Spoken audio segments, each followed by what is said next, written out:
it's going to play out. So what I did to start off, I actually got some Adventure League quest type deals to help kind of level y'all up starting off, because the way the campaign goes, it's very open-ended. So the book is filled with locations, filled with NPCs, but in terms of the story of the campaign, it's not like you go to A, then go to B, then go to C, then go to D. It's literally like you start at A, and you could technically go straight to the end if you wanted to, type deal. So it's very open-ended. So I've filled it with lots of stuff, because once we get to the jungle, it's free for all. Y'all do whatever y'all do. So I got some Adventure League quests to start off kind of at the first few sessions to kind of help level y'all up a little bit quicker, introduce y'all, I guess, a little bit to the kind of background characters, NPCs, get an idea of what's going on. It works. A couple of things we're going to do a little bit differently. One, you're not limited to 3 attunement slots. It is going to be a high magic campaign. This is a work in progress, so if we need to dwarf some things or nerf some things, we might have to, but I'm not limiting you to 3 attunement slots as of right now. What's the limit? Not sure yet. We're still figuring that out. That's dangerous. Because the jungle is meant to be a lost and kind of ancient, ziggurats, temples, what I'm saying, kind of lost ruins kind of fill this whole jungle with lots of lost treasure. What I'm saying? So it's meant to be kind of a high magic setting.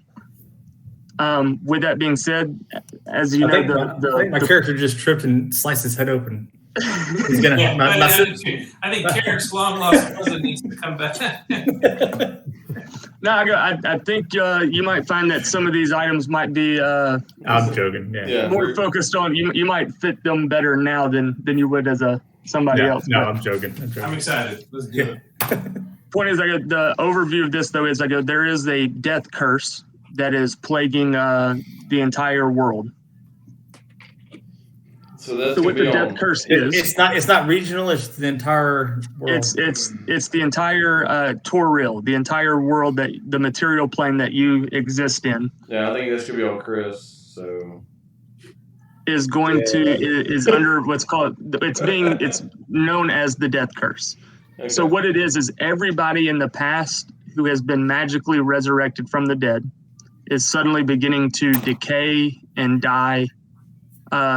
Resurrection magic has ceased to work at this point while the death curse is going on. Does that include Tiamat? Because if it does, I just say let's wait around a little bit. Can we hang out? We heard about the. It's like a parallel universe. It's not the same one. I would say this does take place a year after the events of Rise of Tiamat. I was gonna say, that's like me. So we get a little caption that says, "Meanwhile, elsewhere." For those who do care about the timeline, Rise of Tiamat ends in 1489. Stops.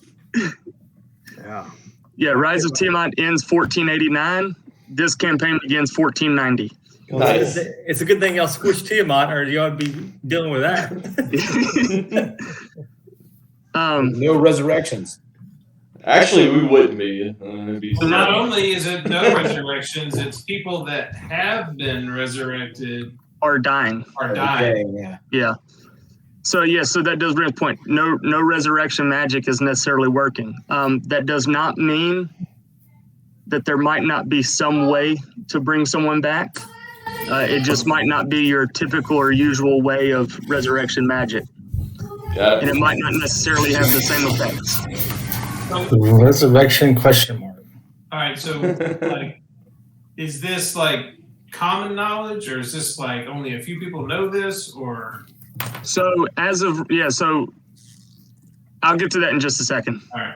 As we get ready to actually start, I'll kind of set the setting. I'll set the stage of what's going on, where y'all are at, and kind of what's known and not known. Last thing I was going to say is, so one thing that was about this campaign is there is technically a ticking clock in the background, because people are feeling the effects of this death curse. One thing everybody did say about the campaign, though, that we're not going to run the the clock in the background simply because it does sort of pressure too much to finish the campaign quickly. And I want y'all to kind of be able to explore the island. So that might be used as a plot device just if we are getting too far off course and we need to bring it back. We might use it at that point, but I don't want y'all to worry about a ticking clock in the background of people dying necessarily. Until you say we need to worry about it. Yeah. It'll be brought up if we need to get back on course. If we get too far off, we'll rope it around. With that being said, we will begin. Oh, one last thing, sorry. For tonight, at least, the maps that we're on and stuff are not perfect. Didn't necessarily set all the fog of war kind of stuff, visibility, all that stuff. I haven't set all that in place, so we're going to kind of work through tonight's battle map. Tonight's battle map. Okay. Yeah. Yeah. Point of So order. just bear with me on the map. You know what I'm saying? For tonight, we're going to make it work. Oh, yeah. Yeah, you will. Yeah, we'll be honest and true about that. Yeah. All right. So can you all see this map here? Yes. All right. Even though none of y'all's tokens are on it. Yeah, I got a whole group of people around something in the town. Yeah. So here's where we're going to start off. So the scene sort of opens. We're in Baldur's Gate. It's sort of a drizzly kind of rainy night. And a group of people have gathered at a cemetery for a graveside funeral. You see kind of a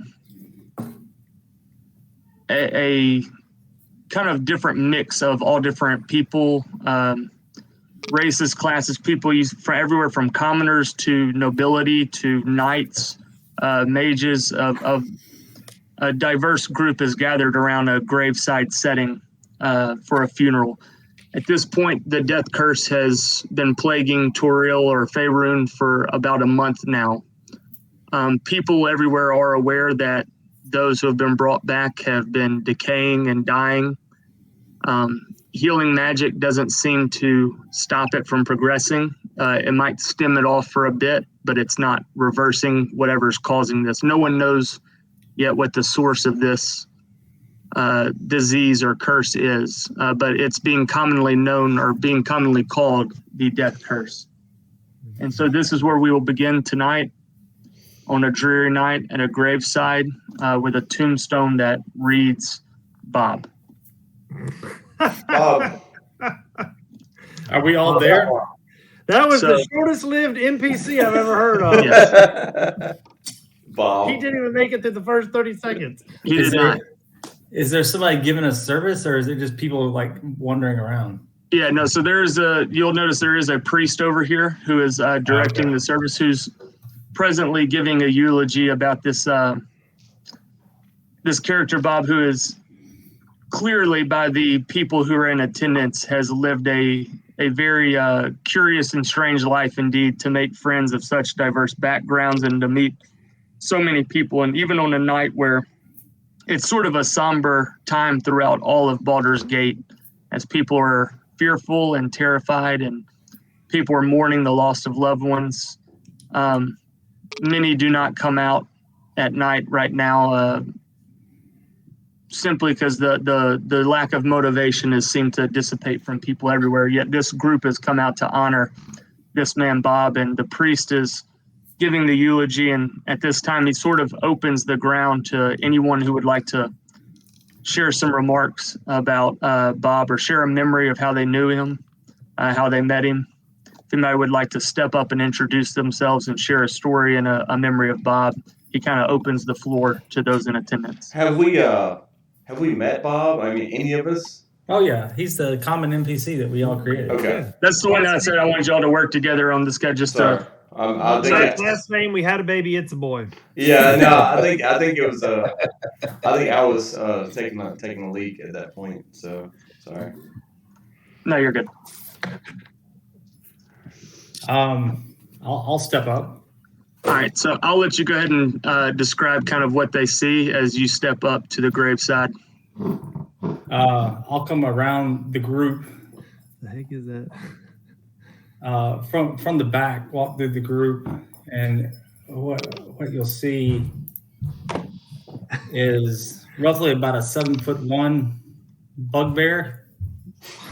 Nice. Yes. I like it.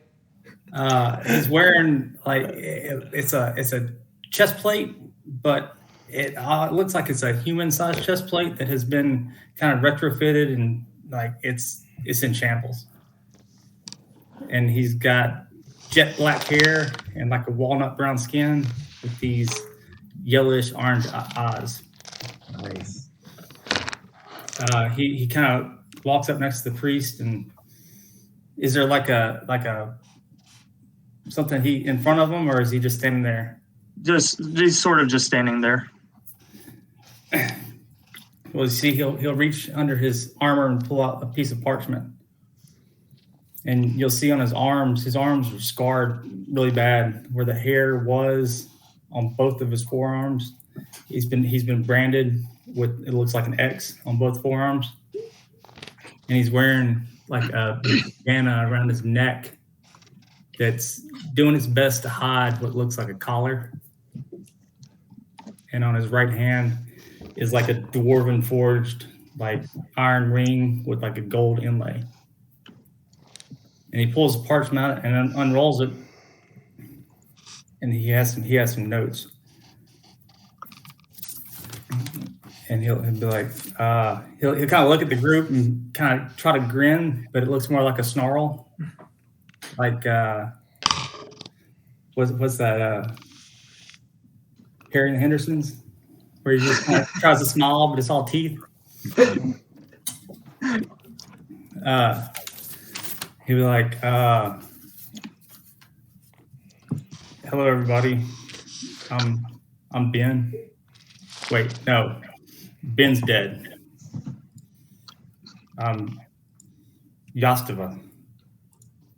He said, Ben was a friend of mine. I was sent to meet him after Grace died. He was the only person that was a friend of mine when I came here. Ben was a very smart man, and he helped me with the passing of Grace. And he said, Yasua, don't worry, you'll see Grace again. She's watching over you right now, which I don't really fully understand because we buried her in the ground. I don't know how she can watch over me if she's in the ground, but either way.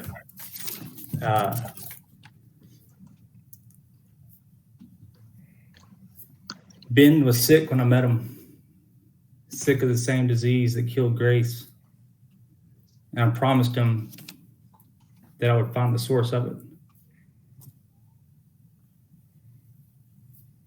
And even though he's dead, in front of all you, I will promise I will still find the source of that curse that cost him his life. And he said, I'll see Grace again, even though she has died. So I assume I'll see Bob once again as well. And I fully intend on telling him all the stories that led up to ending this curse. And he'll turn around and roll the parchment up and put it on Bob's grave and walk around and stand amongst the group. The priest will thank Yastava. Thank you for your kind words and mentioning Bob. Is there anybody else here who would like to introduce themselves and share a memory of Bob that they shared with him?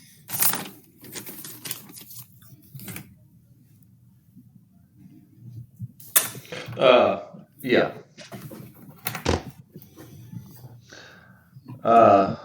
Theodore will step up.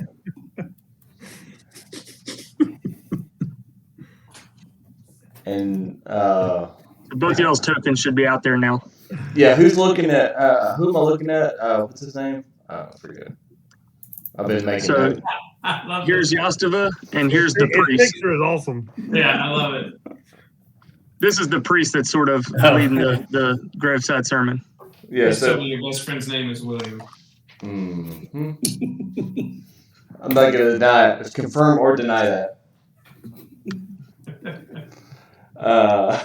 So Theodore's going to stand up and say, When you say stand up, well, he's already. you want to tell them what they're seeing? Okay, yeah. So stand up would mean he's half the height of pretty much everybody. He's 3'5". Oh my God, it's so opposite of Barrett. He has straight hair, black hair, no facial hair. He carries a wooden shield, which is donned on his back and has no armor to speak of. He has leather armor. And he's, based on what y'all know, or what you should know, he's a ghostwise halfling. So apparently they're very rare. Just to see him in public would be something unique. He's never left the Chandlewood Forest except for a very limited amount of time. He has a tribe, a ghostwise halfling tribe, which he thinks is a tribe. It's really not. It's just him and his friend Bill. So they made like a little bit of a niche in the Chandlewood Forest, and Bill kind of went out on a excursion to see adventure to see what might have been on the coast, and then Ted kind of said, "Well, I'll hang back until you come back, but I'm not going to let you just go away and not come back." So he hadn't come back. So here's Ted, ghostwise halfling, not knowing anybody, and very socially awkward, I would say.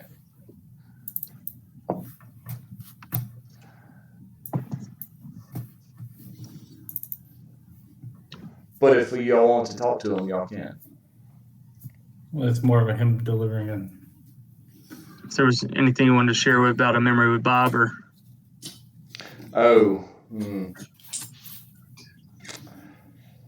yeah, yeah, I could definitely do that. So Ted will definitely say, who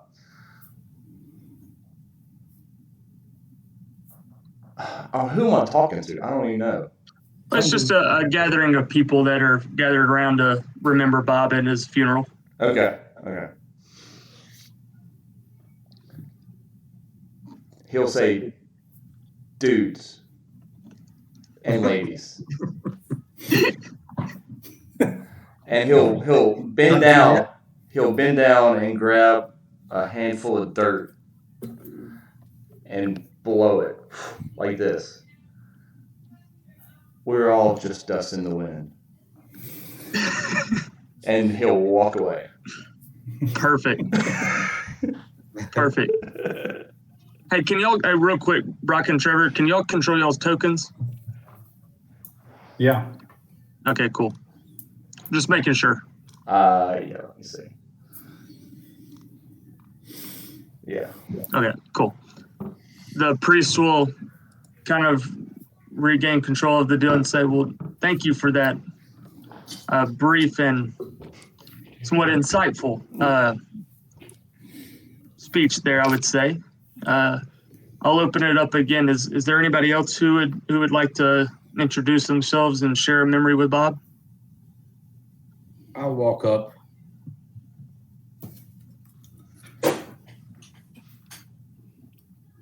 and can't control it. Anyway, I walk up into the Yeah, front. hold on. I gotta fix it real quick. That's what I was asking them because I realized I didn't do it right. I gotta change it real quick.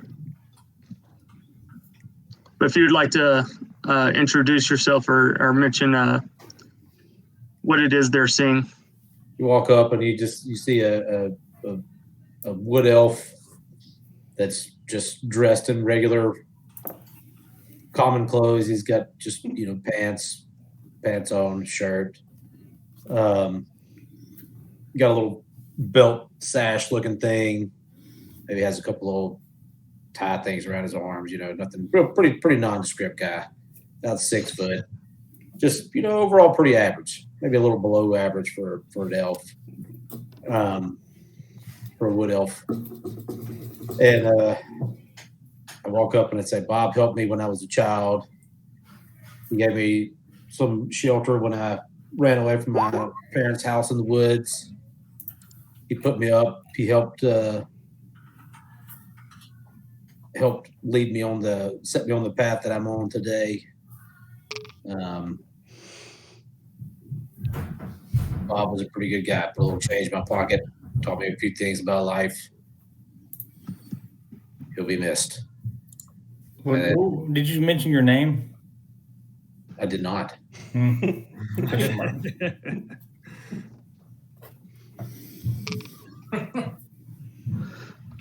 Hey, sorry, I haven't set up my whisper function yet. Yeah, I can send it to you. Yeah, I'll do that later. Okay. Yeah, you don't really have to. All right, so you haven't mentioned your name? I didn't. All right, you should be able to control your token. I'll hold off on adding you to the journal. Well, if it'll slow things off, I mean, it wasn't really a big deal. I just didn't mention it. I didn't know if we were doing it like an AA meeting or just. That's what it should be, an AA meeting. All right. I'll tell everybody my name. While I'm walking off, I'll say, "Oh, by the way, my name's Montenegro, but you can call me Monty." Monty. All right, and the priest will say I think we have just a few more minutes for if anybody else would like to introduce themselves or share a memory with Bob before we close the service and bury our friend.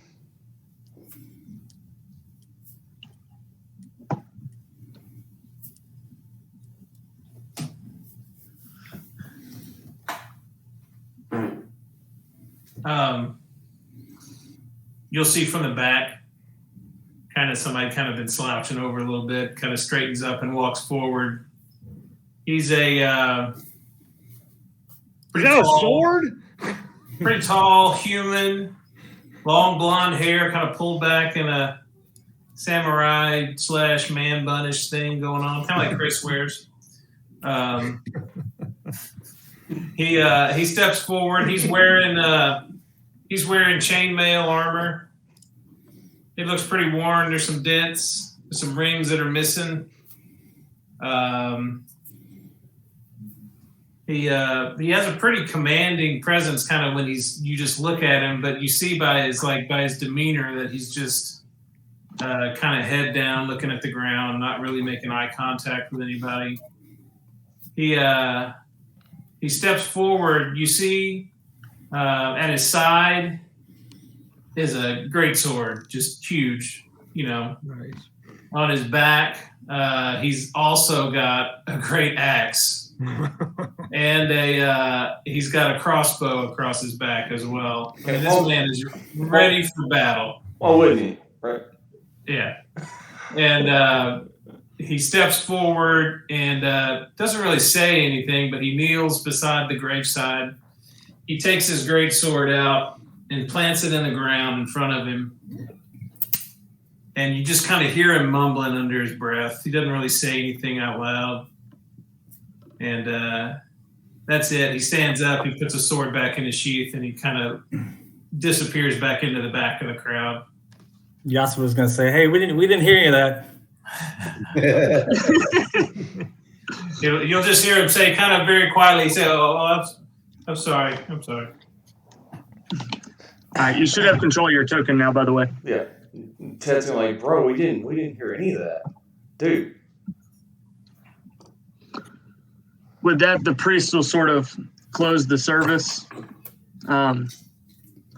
And as the people around the graveside say their goodbyes and gently begin to leave, the four of you sort of remain.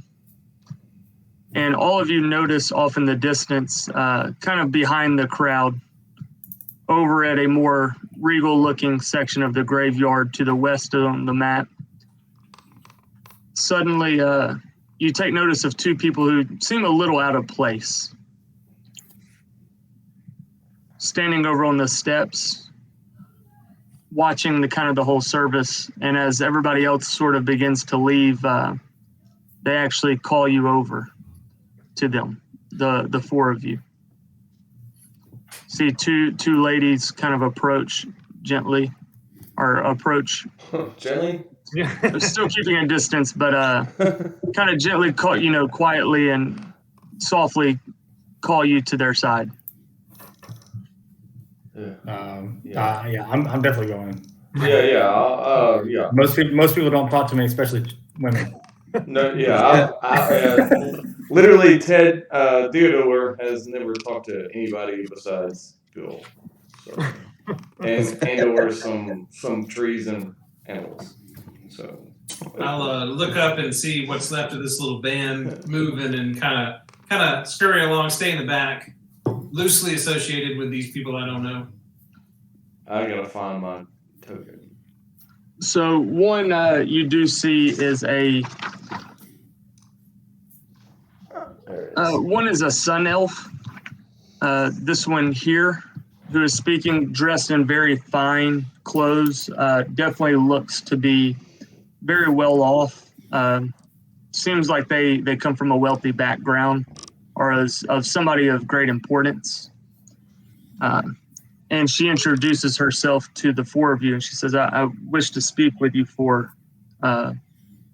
privately here for just a moment. And she introduces herself as Ramilia Haventree. And she says, I actually knew Bob as well. I'm a very high figure in an organization known as the Harpers. And what many don't know is that Bob actually used to be a member of the Harpers as well. We served together many years ago. And after the events at the Well of the Dragon, he decided to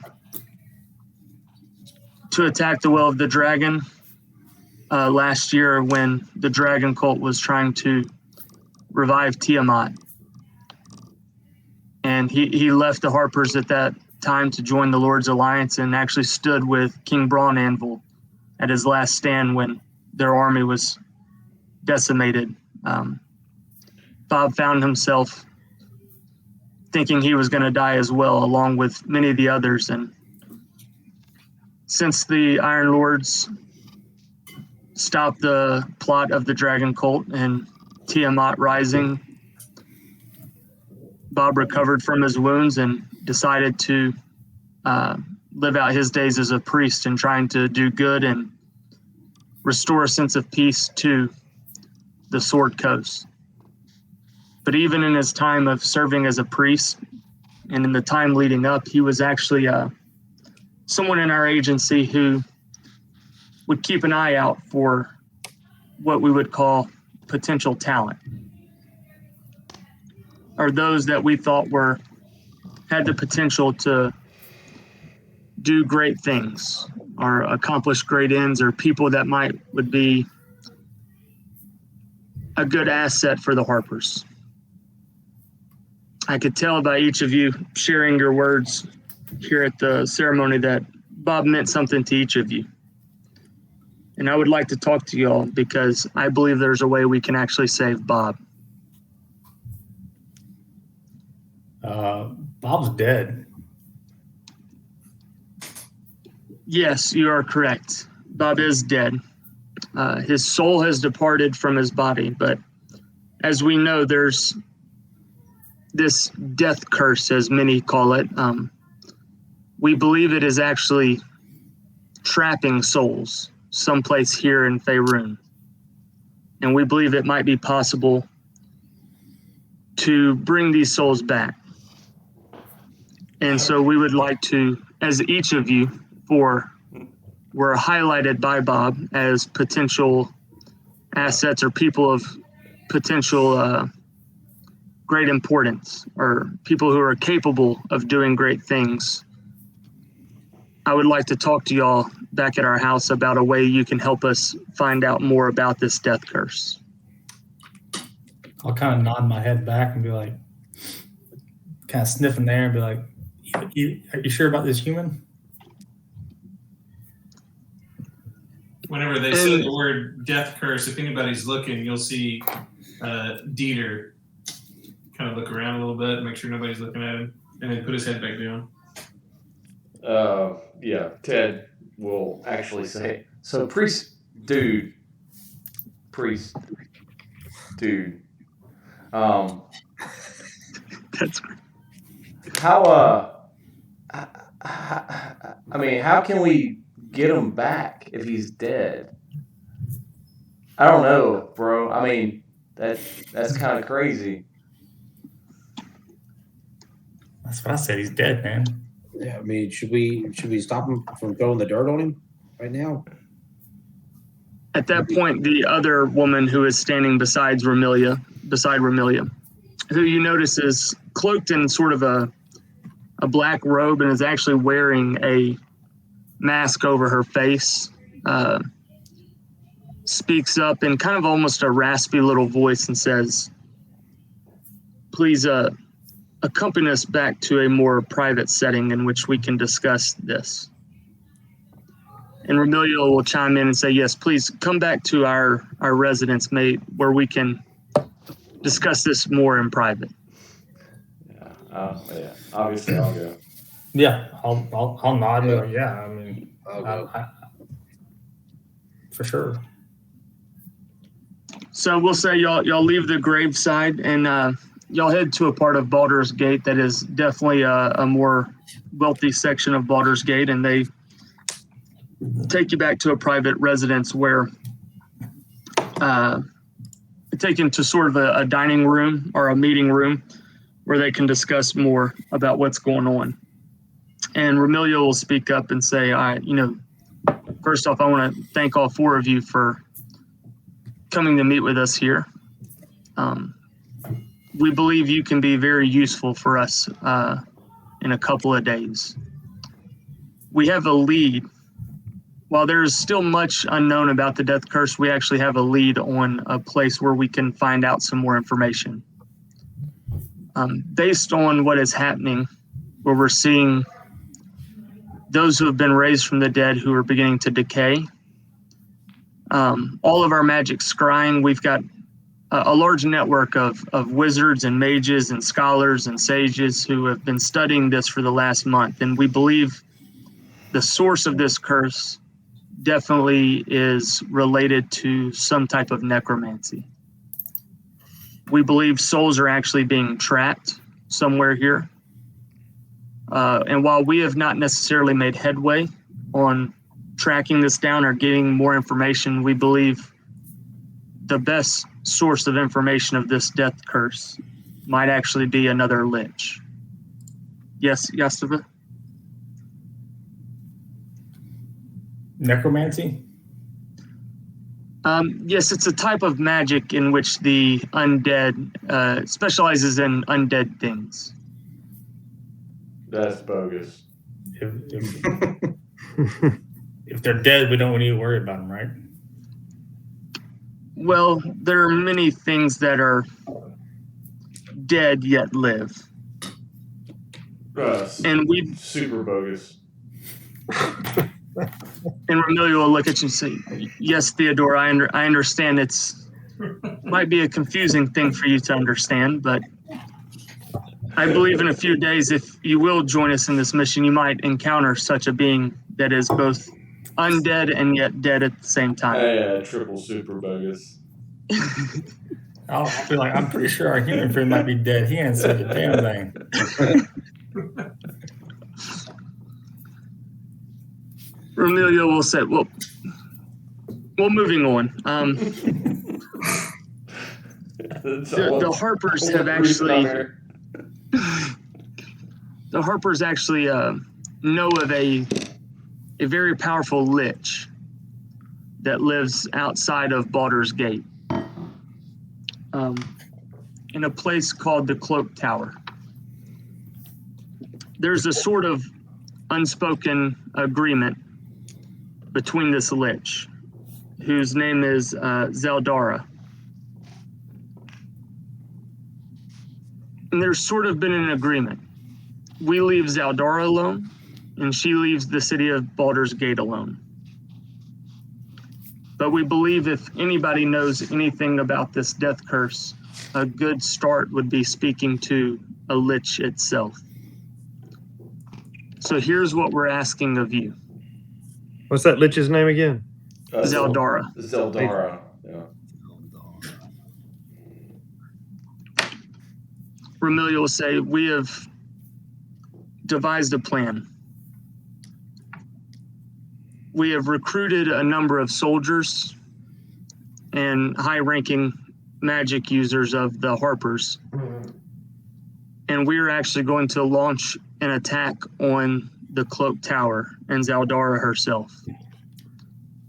And we have learned that her phylactery is actually her spell book, which we believe, based on our intelligence, is locked in her basement.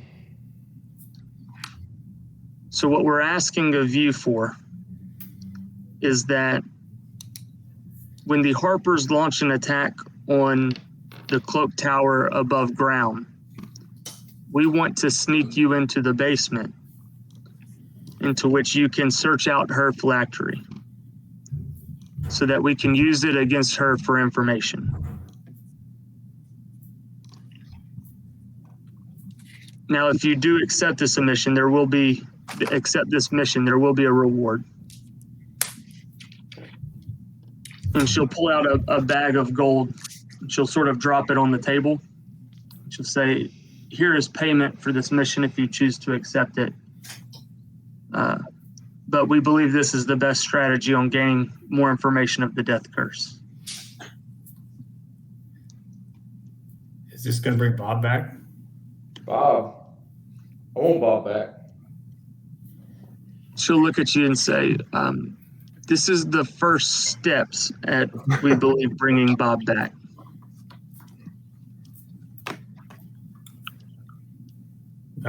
Yeah, I'll go for sure. Dude, it sounds like an epic adventure to me. She'll look, yes, Theodore, this will most certainly be, as you say, epic. Well, Yeah. I don't share his enthusiasm, but I will certainly go take a look. She'll say, of course, we will equip you with some. We've prepared some items for you to aid you on this quick adventure. This is so great. I love the dialogue. She'll sort of call to an attendant that's also in the room and say, please bring the supplies that we've provided for him. Wait, And, is Sticks over here going? Who? He'll point over at Monty. Well, I'll just say, all things happen for a reason. I feel like I'm here for this reason. I'll go. Ramilia will nod to you and say, thank you, Montenegro. Please call me Monty. Monty, we believe your assistance will be most invaluable. And then you'll notice Ramilia will sort of cast her gaze over at Dieter and let it linger as if wondering, are you going to go as well? So this mission is just for options. Or are we trying to kill her?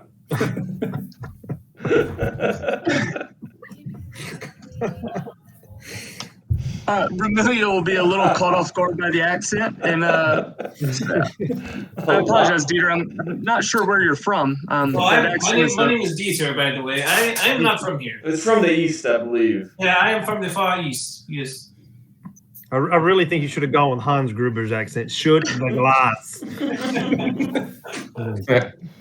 My German always just sounds like Russian, so I give up. That's hilarious. Vermilia will look at you with still a kind of perplexing look of like, where are you from? And I'm from we'll simply, far away. and then she'll hurts my ears. speak up and say, no, your job on this mission is not to kill Zeldara.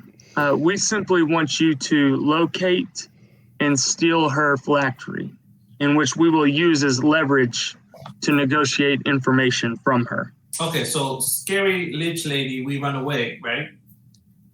Yes, we will be attempting to distract her on the surface. We will engage in combat while you sneak in the basement. Yes, misdirection is a solid tactical advantage. I will warn you, this is a lich's tower. And a phylactery for a lich is perhaps the most important item that a lich can possess. We believe this phylactery is actually one of her spell books. So what you'll be looking for is actually a spell book of a lich. Spell book of a... What is the lich's spell book look like?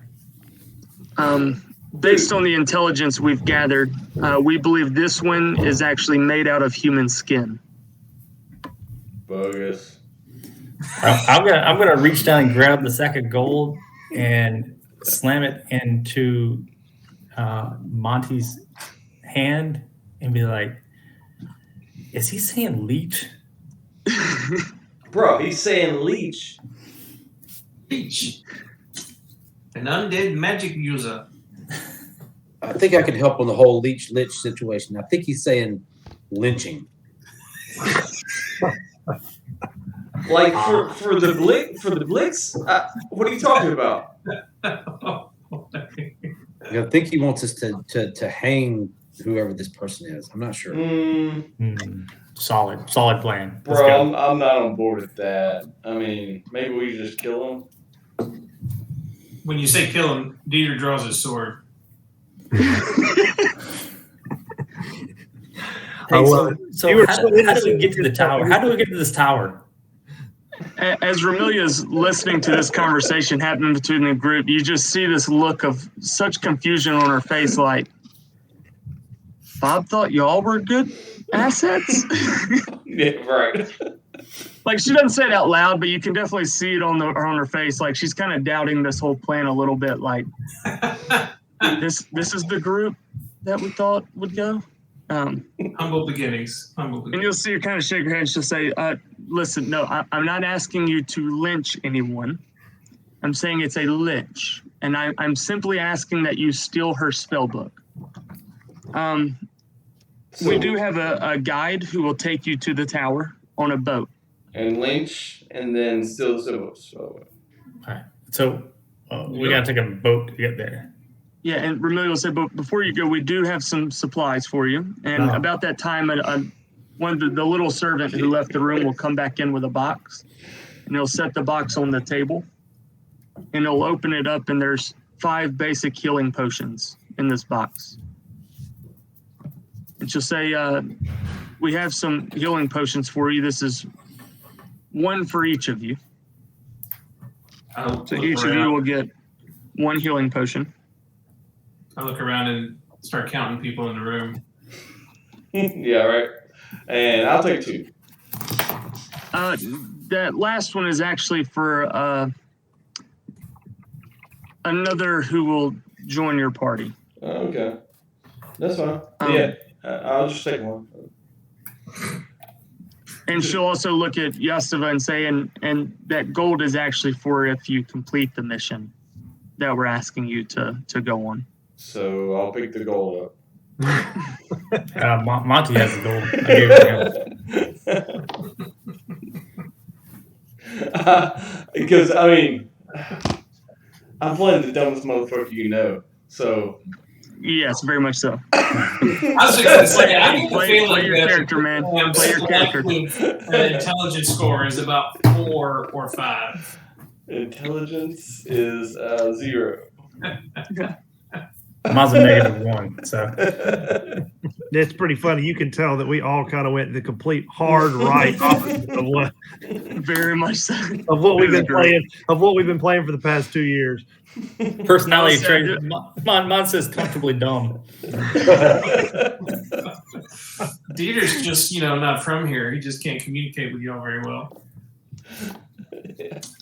About the time, as y'all pick up the health potions from the box, leaving the one that's remaining, Remilia will call off for another. She'll raise her voice and say, "Call Brax, come here, please." And as she calls for Call Brax, another halfling about the size of Theodore There you go. will walk in the room, and she says, "This is Call Brax. I know he may seem of shorter stature, but I promise he is very powerful. He is a very powerful magic user. He will be the one who will take you on your boat up the river to the Cloak Tower, and he will open the way for you to sneak into Zaldara's tower, or her basement, for you to find the phylactery. And there is one other that we would like to introduce to you that we believe can be an asset for this little adventure." And she'll kind of look over at the servant and say, go get the thing that we have back there, in the storage room. And as you see the servant sort of leave the room, she'll turn her attention back to the group and say, "We came in possession of item or person type thing. We definitely believe it's not of this world either. And she'll kind of look at Dieter and say, I'm beginning to assume you may not be from Toril as well." Well, no, not for a long time now. So we're going to a tower with a leech with sticks and stones and mumbles and like half another person. And she'll say, "Yes, and we're going to add one more to the group here. I believe might be able to be of assistance, Gustava. Gustava. Just We purchased this thing from the Zentarum, as they believed it was not necessarily useful for them, but we've been studying the magic that's involved in making it and the technology as well. And our scholars believe it's ready for field testing. And so we would like for you to bring this along as well. And about that time, one of the other servants will open a door and lead in another character. And Jared, I'll let you introduce yourself and describe what they're seeing. Oh, okay. All right. In walks basically a quadruped, a horse, a centaur looking thing that appears to be made of steel and other materials. It's got it's basically made of all metal and different cords and things like that. It's carrying a big spear and a shield, and it's roughly about just shy of 7 feet tall, and will walk in and in the most absolute ghost Dinklage version, not whoever they replaced Dinklage with, robotic voice from Destiny is going to say, "Greetings." Okay. So Baron's gonna be standing next to Montenegro, and Ted. yes, Ted? yeah. I'm sorry, Ted will be standing next to Montenegro, and he'll hit him on the calf, pretty hard with his fist, and say, "Strange things are afoot." something strange is afoot. And then after I say greetings, I am immediately going to begin looking at each individual and assessing their what my guy would deem as their worth, and he will do it out loud. And so he will look at the shortest guy first, which he doesn't know is Ted, and he will. I don't know if you want me to roll perception or wisdom or anything like that, but he will basically look at him and say, "Ah, small man, you will be of little use in this trick, it appears." And then he will go to the opposite end of the spectrum at the two largest people that are closer to his height, which I guess would be Dieter and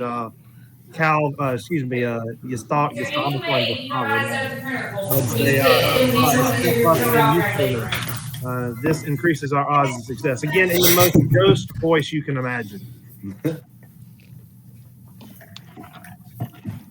And Romelia will simply kind of address the group again and say, this is what we have only been able to identify as designation Cavalry 1047. We're not entirely sure what this is, but we would like to see how it performs on this adventure, on this mission as well.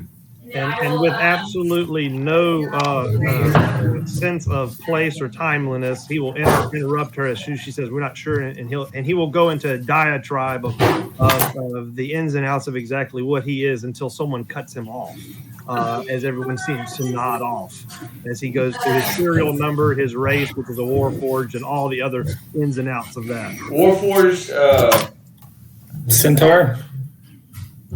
Yeah. And Romelia, who has spent the last sort of month or two in your presence, will know to cut you off kind of quickly and say, "Hey, Cavalry, 1047, that's enough. That's enough." Is 1047?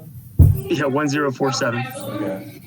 Yeah. And Romelia he will hear Ted say that, and well, he won't know it's Ted, but he'll hear the little guy say that. He'll say, "Affirmative.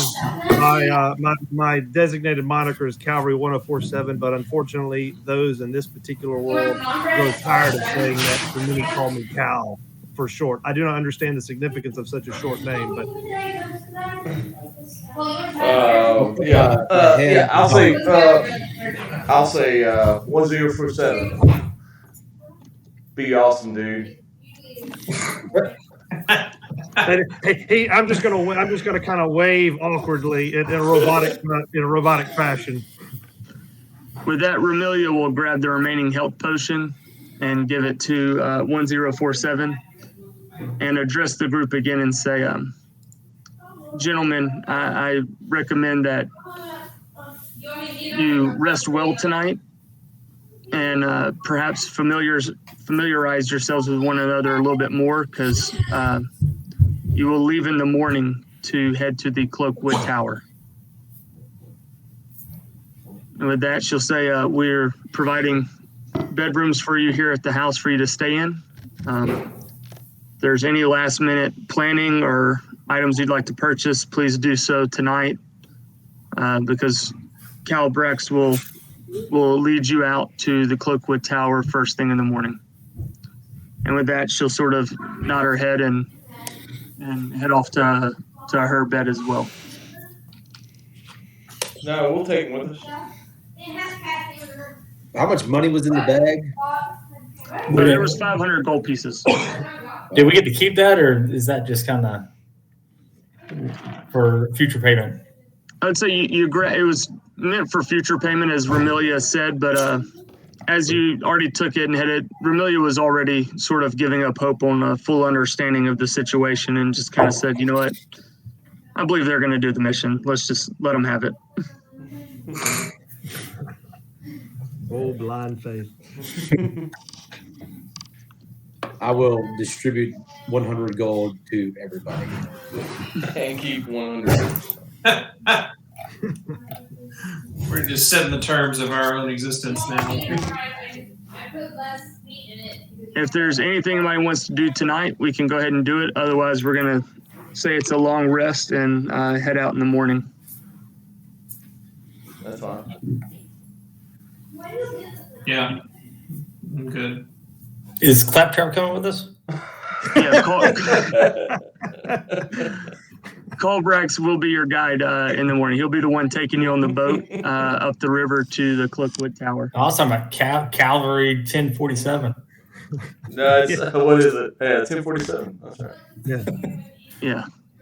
Couldn't have picked a prime number, could you? No. I will call him Claptrap. Yeah, he's Claptrap, that's Claptrap, for sure.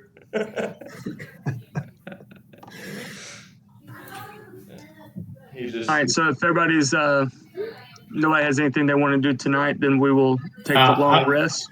As we rest, I'm going to pull out a book and flip through some pages. All right. Before I take my rest. All right. Are we all like resting together? Yeah, I'd say y'all's rooms are in the same corridor. Okay. All right. I would go into my rest mode, but anyone that is around me would get the sense that I'm still aware of what's going on, even though I'm resting. Yeah, Claptrap. Yeah. Yeah. I'm kind of meditating. You didn't get to name your character.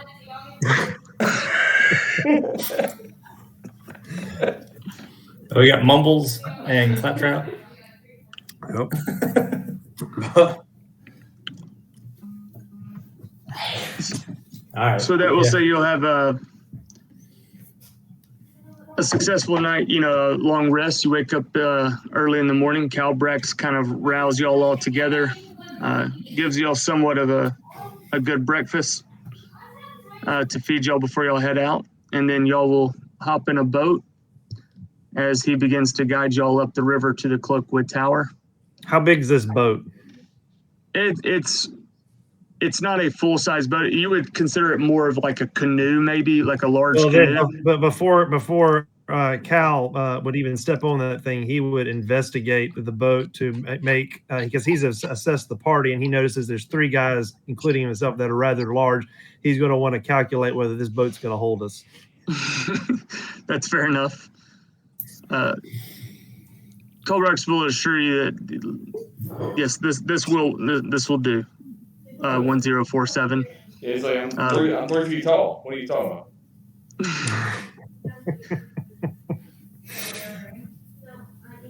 And Colbrax will finally coax everyone into it's large. It's not a full-size boat like that would hold a crew, but it's large enough to carry all those that are heading up the river for this short adventure. And Colbrax will lead you up the river. It's a kind of a long, it's almost like a full day's journey. So it's about nighttime before you'll finally reach the Cloakwood Tower. And as the night settles, you do sort of see the tower looming up above the trees in the distance.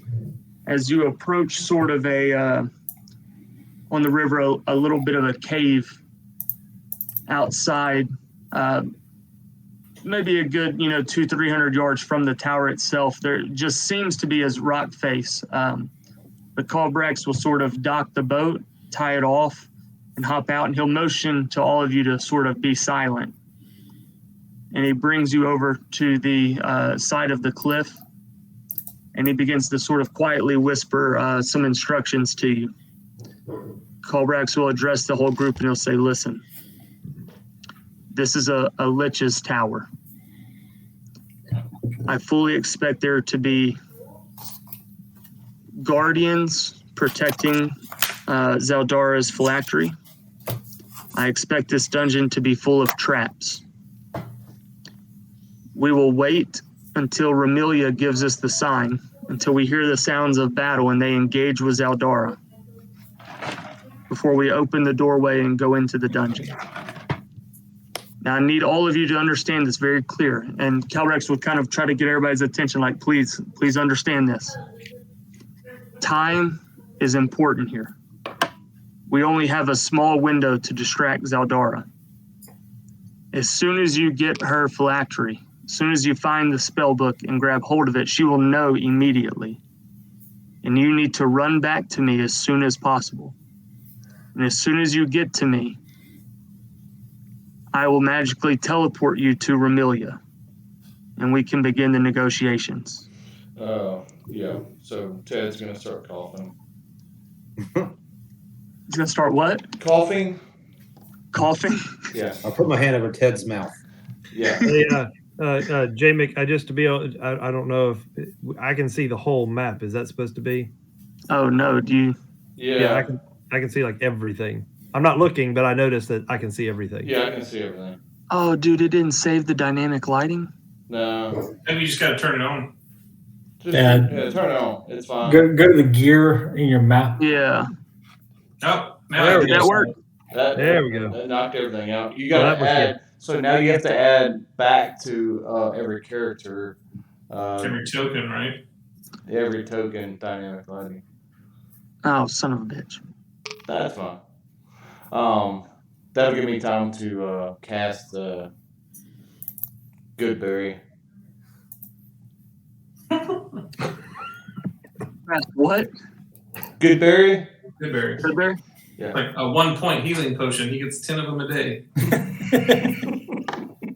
Hey, I'll tell you what though. Not that I know this or anything. That will probably come way more in handy in this campaign than you realize. Yeah. So I'll do that before we get in combat. So it won't take an action. I mean, it'll take an action, but not in combat. I'm gonna go take a leak real quick. Well, is it a ritual? You No, it's a spell. What the hell? Wait a minute. He cast a spell? Baron can't do that. Yeah, right. Baron can't do that, but Ted can. I know. I'm excited for you, Baron. I'm excited. Brock, I'm excited for you. Well, and funnily enough, I told J-Meg just before we started, I can't wait to just hit stuff. Yeah, right. No, it both of it is pleasing in its own way. I'm the same way, Brandon. I'm somebody that's going to get in there as well. So Well, just y'all wait. as far as the good berries that I cast, shit. For Oh, it isn't. Do people have vision now? Can y'all see?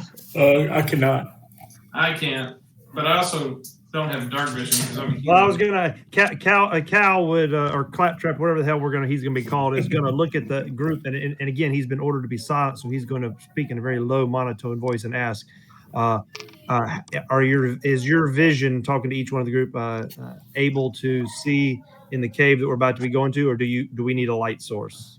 I can see, but I cannot see. Okay. I'm fairly certain that Trevor's the only one with dark vision, right? Yeah, I have dark vision. Then You have dark vision, Chris? Yeah. I can cast dark vision. I do not have it. All right. Well, then I'm going to, before we step in, I'm going to pick up a stone and I'm going to pull out these little tools, and it's going to look very mechanical in the nature and way I handle the rock and stuff like that. And I'm going to pick up these use these little tools, these little tinker's tools, and I'm going to do some magical tinkering on this rock, and it is going to begin to emit a bright light for about 5 feet, and then 5 or so feet past that, a dimmer light. So everybody should have around, I think it's like 10 feet from this.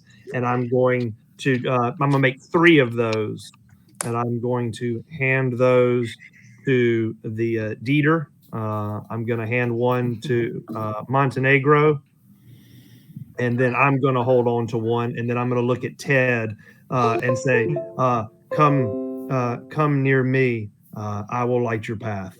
Okay, I'll go. I'll certainly go near him. All right, real quick. Can anybody see yet? I cannot see. I got a black map right now. All right, okay. Here's what I'm gonna do. I'm just gonna turn off the dynamic lighting for right now until we can figure that out. Okay. I'll have to play around with it. I'll It's zoom- changed since the last time I did all that. Yeah, they updated some stuff. Yeah, so it's all different since the last time I messed with it. So Just hide. We're your going to go to- without the hide your dynamic creature lighting, token. just I'm just gonna honor zoom. system.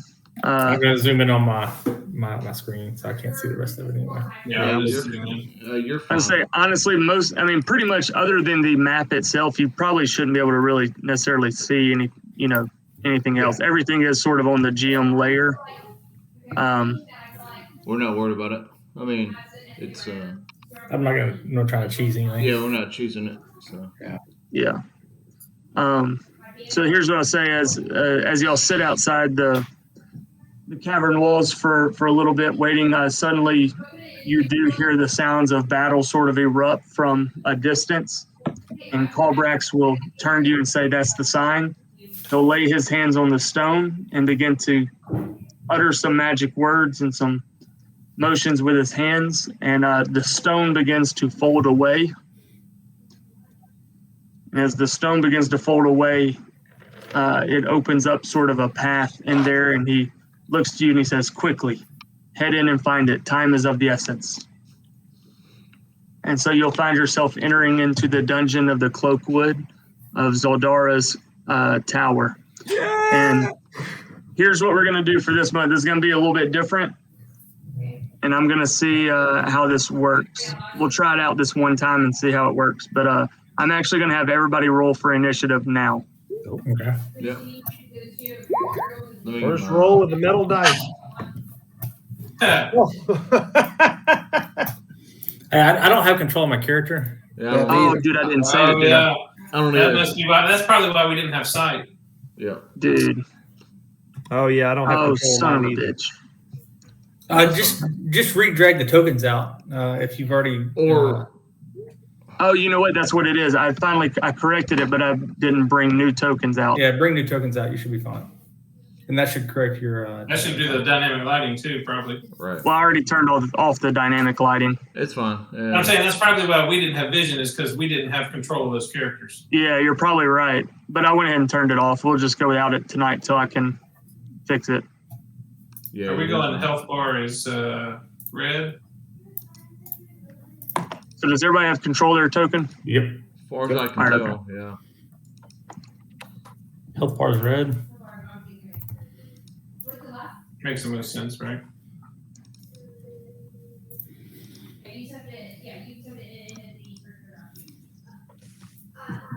Oh. Can y'all see or not? Yeah. I can see. Okay. Oh, now I can't. Now I can't. Now you can't? Okay. I can't now. All right, never mind then. Yeah, I probably should re-roll. All right. We'll go without dynamic lighting for right now. That's fine. I wonder why my initiative didn't work.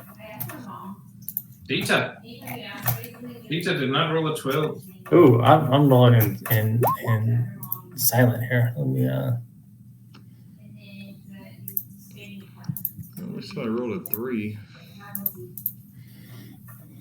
I rolled a critical fail. 3.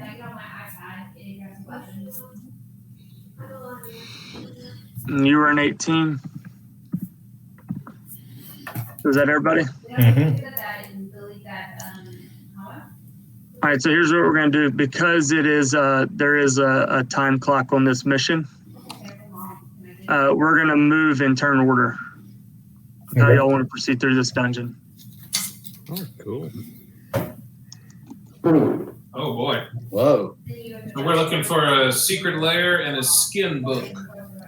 Yeah, so y'all are in the bottom of a Lich's tower. Who's the Calbrax has oh. warned all of you that this will probably be heavily guarded and there will probably be magical traps. So be careful, but please do hurry because lives hang in the balance up top. They can't hold Zaldara forever. Who's to the right of me with the sword? The right of you? You're on the edge of the map. Yeah. Well, somebody's to Well, the his, right. I see what he's talking about. His character to the right. That's That's Brandon. That's Brandon. Hey, real quick question, J Mick. We're moving in turn order, but are we like taking actions in turn order, or is it just the movement? Movement action, bonus action? So I mean, the point of this is just to try to keep a little bit of track of time because it is time sensitive. So it's not necessarily a tight movement, action, bonus action. It's just kind of as we explore for me to kind of keep track of time. Okay. So everybody's not just moving their tokens all over the map at once. Yes. So we can take actions unfettered to initiative order. yeah, you know what I'm saying, Saga? It's just kind of it's just to help keep track of time and move through this so everybody's not just running around the dungeon everywhere all at one time trying to keep track of everybody. Understood. That's All right. So Chris, Saga, you can take your movement. I moved. All right, 1047. Okay, well, the very first thing that I'm going to do as I'm taking my movement, I'm going to cast guidance on myself. Okay. And then I'm going to investigate. I'm going to take a look for traps because I remember him in the briefing saying that there could be traps here. All right, make a perception check. Perception or investigation? Perception. You're just taking a general look. You're not. I mean, investigation would be you're looking at something specific. Perception is more just a general sense. All right, perception. I rolled a 16 and then plus 3, 19, and then a D4, 21. Wow. So as you look around, Plus 20 on your first roll. so as you look around from where you're standing, you don't see anything that appears to be trapped. Everything just looks like cavern walls at this point. All right, so I'll take my my movement. I can't. There it goes. It's just delayed. 5, 10, 15, 20.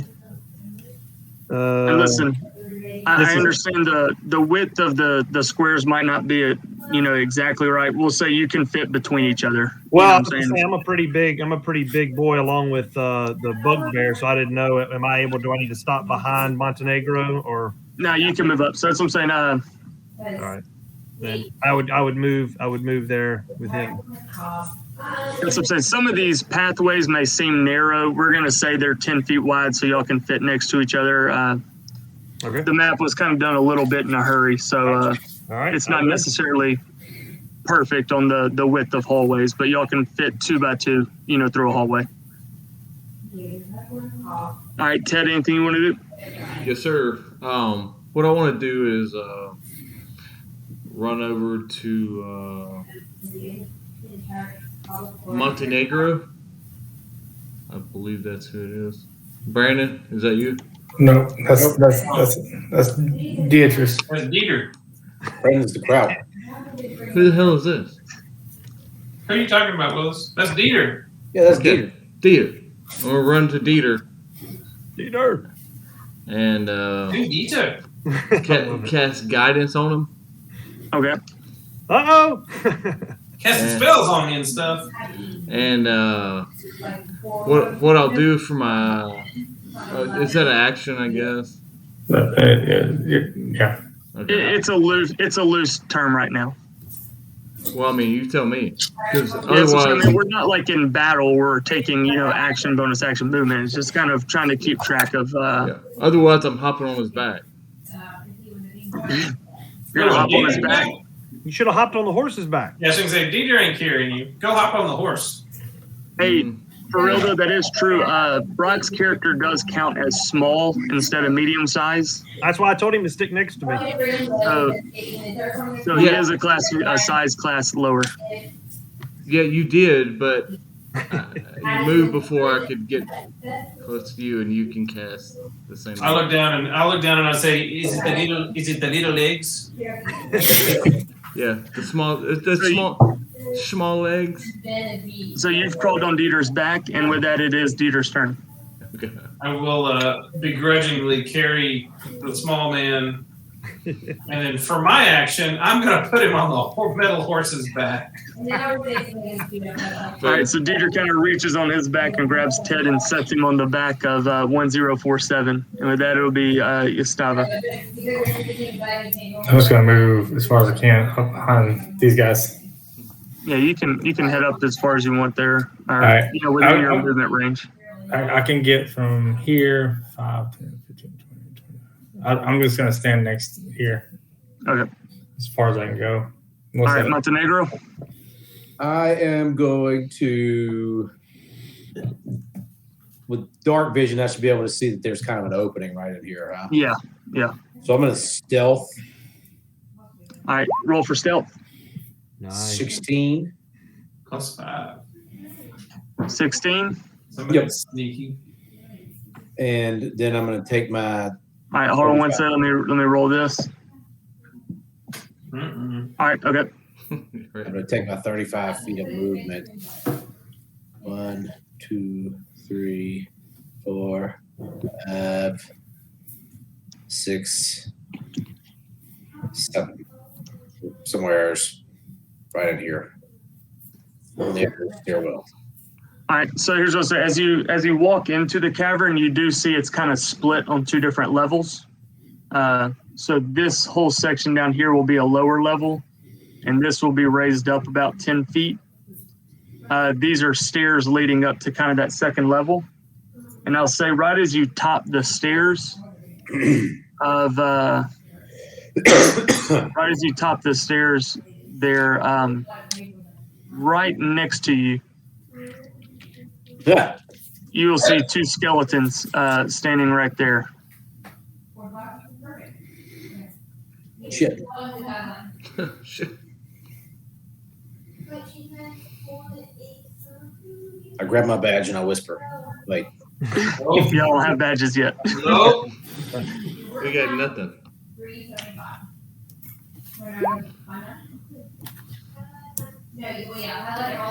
You do have an action if you want to take it. Oh, so they saw him on his stealth? Well, he walked right up next to him. Yeah, that's true. Yeah. He did walk right up to him. all right. So my action, I'm going to attack the guy right in front of me. Damn it. I mean, technically, he would have passed the stealth check, but he literally walked right up next to him. Right. He's like right in the corner. Does a 16 hit? A 16 will hit. Mm-hmm. All right. What's the damage? 6? 6. Ouch. I know what Chris's class is. And then, yeah, it's kind of should have been a dead giveaway when I didn't have any armor or weapon. Yeah. And I will attack again. Do you have 2 attacks? I do. That's what it said. My martial arts. Oh, it's super long, but it's the second to last paragraph. You can use it as a bonus action. Okay. Yeah, I see. All right, I see what you're saying. Okay. And that was copied and pasted directly. Yeah, I got you. So 7 points. So what was the second one? 7 points of damage, 13 total. 13. And so right as Montenegro kind of tops the stairs, just out of reaction, he sees a skeleton kind of standing there a little bit surprised, and real quick just throws 2 quick blows right to its sort of the rib spine area and just drops the first one right off the bat. It just kind of collapses and breaks apart, and the bones fall to the ground. And with that, Everybody, it will be 1047's like turn. we did on the very first campaign, on Graham's campaign. That's right. Chris got the first kill. It took 1 round. All right. I'm not going to necessarily. Would I have seen him taking some type of offensive action? I would see where you're at. You saw him kind of top the stairs, and maybe you see him moving. I don't know if you would necessarily know he attacked something, but you would see that he moved a little unusually. Okay. You have Ted on your back also. Yeah. We found Ted's spot for the campaign already. I am going to continue forward. Let's see. 5, 10, 15, 20, 25, 30. And he's got some free movement. Look at you. You get like 60 feet of movement in turn.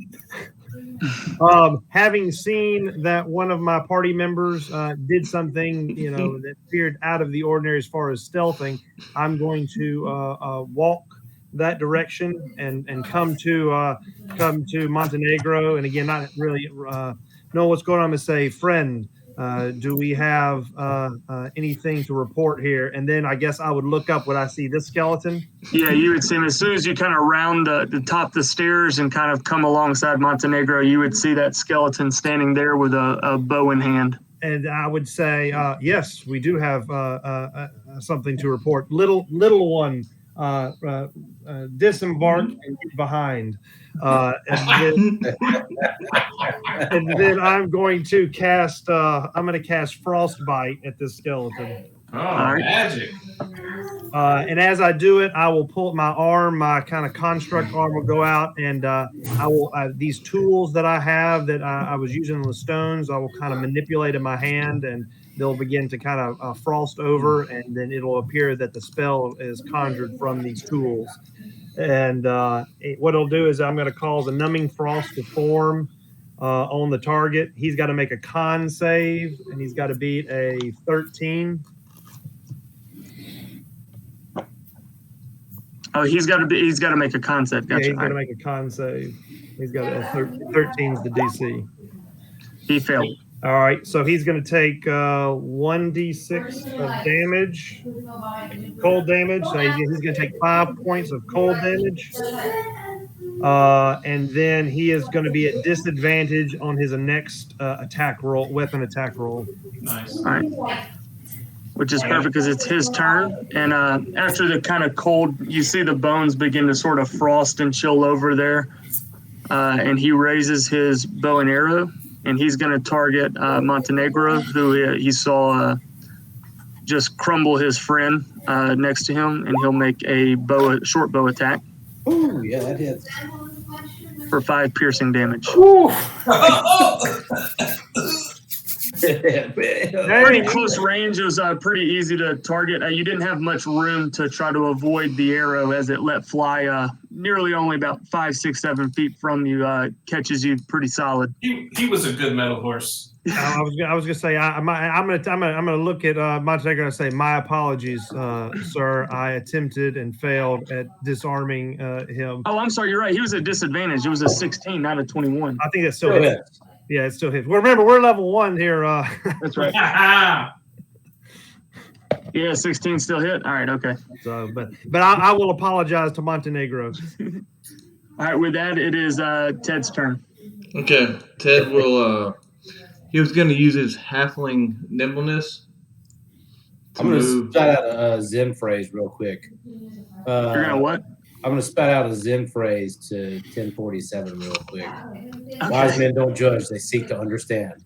I love everybody's quirks already. I know, it is perfect. I love it. Yeah. All right, okay. Ted will use his halfling nimbleness to get stand between. Jesus Christ. Y'all don't have tags on your players' names. Did I not? Can y'all not see them? Can y'all not see the name tags? No, we just see our own. I see mine. Okay, so 147 and Montenegro. Mm-hmm. I'll stand between them and cast the spell. It's going to be Thornwhip.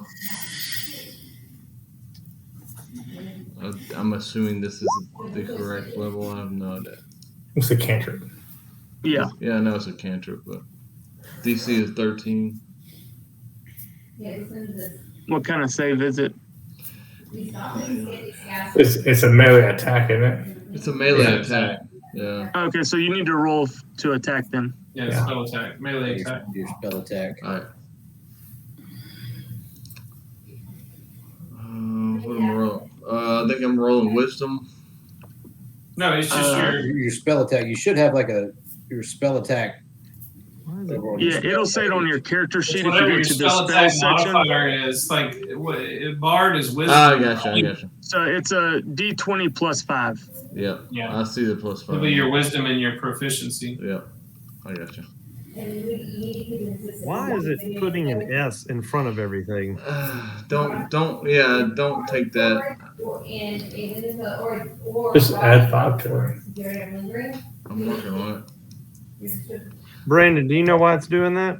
Because there's a space. It reads the space as the end of the name. it. Two natural ones for Ted right out the gate. Yeah. He's I'd say as you sort of utter your magic phrase and throw out the thorn whip, there's a lot of space between the bones. It's really dark in here, still kind of hard for you adjusting the light to see. Don't necessarily get a very accurate throw in the attempt for the thorn whip, and it sort of misses. Trevor, your mic is hot. Super hot. Yeah. Space where, Brandon? I can't find it. With that, it will be Dieter's turn. Has Dieter heard the sounds of battle yet? I would say you've heard some noise. It sounds like a little bit of a quiet commotion up ahead. All right. 1, 2, 3, 4, 5. I'm going to see everybody kind of clumped up there, and I'm going to be strategic and head this way. That's 30 feet of movement. Do I see anything from here? No, there is a kind of a column here of rock and stone, so you don't necessarily see any enemies yet. You just kind of sort of see this empty space up here on this upper ledge. But I would say you can't see the skeleton from where he's at. Yeah. I mean, if we're technically in combat, can I take an action to dash? Absolutely. Yeah, so I'll kind of head around the column. And now, is he up on a ledge above me? Yeah, he's about 10 feet up. I will. I'll back up and get a little better angle. Okay. The rest of that movement, and I'll just kind of sit in the middle, and you'll see me kind of draw my crossbow. All right. And just, I mean, that's my action. I can't do anything. And with that, it will be Gustava's turn. I'm going to move 5, 10, 15, 20, 25, 30. I don't see anybody but Mumbles up there. So I don't know what the heck it's doing. What is it? I will use my dash. Do I see anything off in this direction? Nothing. No, you don't notice anything there. I see him draw his crossbow, so I'm going to cross 5, 10, 15, 25. Can I use 10 feet of movement and hop up right here? Yeah, I would say you've already moved 20 feet. I would say that would be the rest of your movement. Yeah, that's where I want to be. And because you're already 7 foot tall, I mean, you got your hand up top there, and you can kind of pull yourself up pretty easily enough. Okay, that's where I want to be. All right. Anything else? The only person I see is a skeleton, right? Yeah, that's the only thing you see. All right, I'm solid. I'm good. All right. With that, it'll be Montenegro's turn. All right, I'll move up 5 feet and hit this guy again, or this guy. 23. 23 will hit. Dude, I'm rolling lights out. Chris is rolling hot. Good solid blow. You knock off some ribs for sure. And 21. And another 5. And with that, you'll finish off the other side, and this one crumbles as well to the ground. Nice. There you go. I tell you what, we're going to go ahead and remove the turn order because it's already like 11 o'clock and we're only in the first room. So, Hey, that's par for our course, man. Yeah. yeah, no, that's going to take too long. So we'll go ahead and remove that. But with that, the 2 skeletons are crumbled on the ground. And y'all are free to move how you want to. I mean, I assume I see this stairwell over here. There's a door there. I'm going to go walk up to it cautiously. And I will say that door is shaped like there's like a skull on the front of that door. I'm hopping back on. Oh, okay. Right. Yeah. Then yes. If you nod to me, then I will pick him up and place him on my back. Yeah. I will say as 1047 and Ted kind of cross this area down here, suddenly all of you hear in a loud voice kind of booms throughout this cavern. almost like it seems like a distant voice say, by mistake or by foolishness, you have come too far. Your soul will be used to feed my endlessness. Oh, good. It sort of disappears out. Look around and go, what was that? It seemed to come from this wall, but when you look, you don't really see anything there. It's as if the voice kind of came from nowhere. I want to approach. Cal 1047 will turn to the wall and say, "Hail and well met, wall. We come in peace." Yeah. Okay. There's no response. So where you're sitting at right now, on this lower section, you do see a door here that has got a skull shape on the front of it, and 2 open walkways kind of leading into a further cavern over here. I'm going to approach slowly and look for traps. All right, as I would feel the view of what the party is doing, if I saw him go in that direction, I would simply say, "Be careful, warrior," and I would cast guidance on him. Oh, double I guidance. believe you have to be closer to touching for guidance. Touch. Yeah, guidance is touch. Yeah, you have to be able to touch him. Who is who is damaged at this point? Me. Montenegro. Montenegro, I got some good berries for you, bro. Yay. How many do you need? Well, I'll 5. give you. Yeah, I'll give you all of them. All right, how many can you eat at a time? You can eat 1 a minute or something like that. So yeah, start eating them. I'll move this up to 6 right now. You can eat 1 every 6 seconds. It's not an action, I thought. But isn't it like a max per day? And no, it's in action. It's something, but Yeah, Too so much power gives you the shits. when Ted casts a spell, he gets up to 10 berries, and Okay. a creature can use its action to eat 1 berry. Okay. So you could get all your health points back in 30 seconds. 30 seconds. yeah. All right. Yeah. I'm going to And go. Ted would still have, 5 berries left? Yeah. Something like that? Yeah. And And All right, real quick, Dieter, you said you want to check for traps on the door? Yeah. I'm gonna All right, so recast. I'm gonna recast Goodberry. By the way. I tell Ted, when you realize nothing is lacking, the whole world belongs to you. Nice. I love it. You're a walking fortune cookie. I love oh it. my gosh, this is amazing. Neither didn't hear that, but Brandon loves it. Yeah, right. we're gonna live this for a minute. Hey, Dieter, I need Well, you to make an intelligence check. Or, I'm sorry, investigation. 19. 19. As you look at the door, you believe you do see something of magic in nature, and I'll need you to make an Arcana check. So you do believe there is something magically warding this door with that investigation check, but I'll need you to make an Arcana check. And while he's doing that, being standing next to Montenegro, I am going to hear him say that, and I'm going to put my hand on his shoulder. You are wise, sir. Wise. And the most anti-character roll yet, a 3, sir. You definitely believe there is something magical up with this door. Yeah, I'll start backing away and be like, hey guys, the door is magic. Yeah, but you don't know the nature of it or what it means or anything like that. Yeah, but I ain't touching it because it's not a sword, so I'm backing away. Well, I mean, if he announced that to everybody, could I go take a look at it? Absolutely. Okay.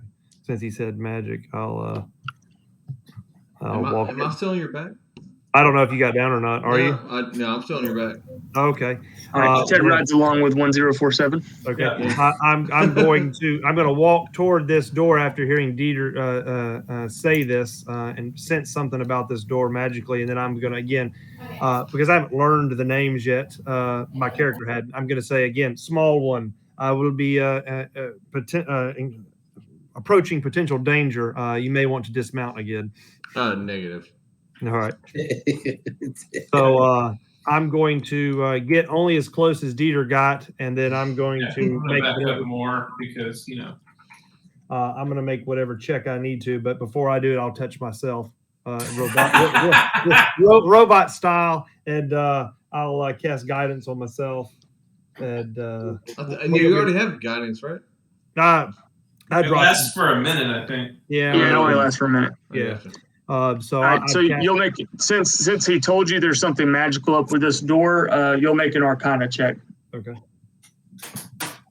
Hey, since we got out of turn order, I do have a stopwatch running. Oh. Let's do what now?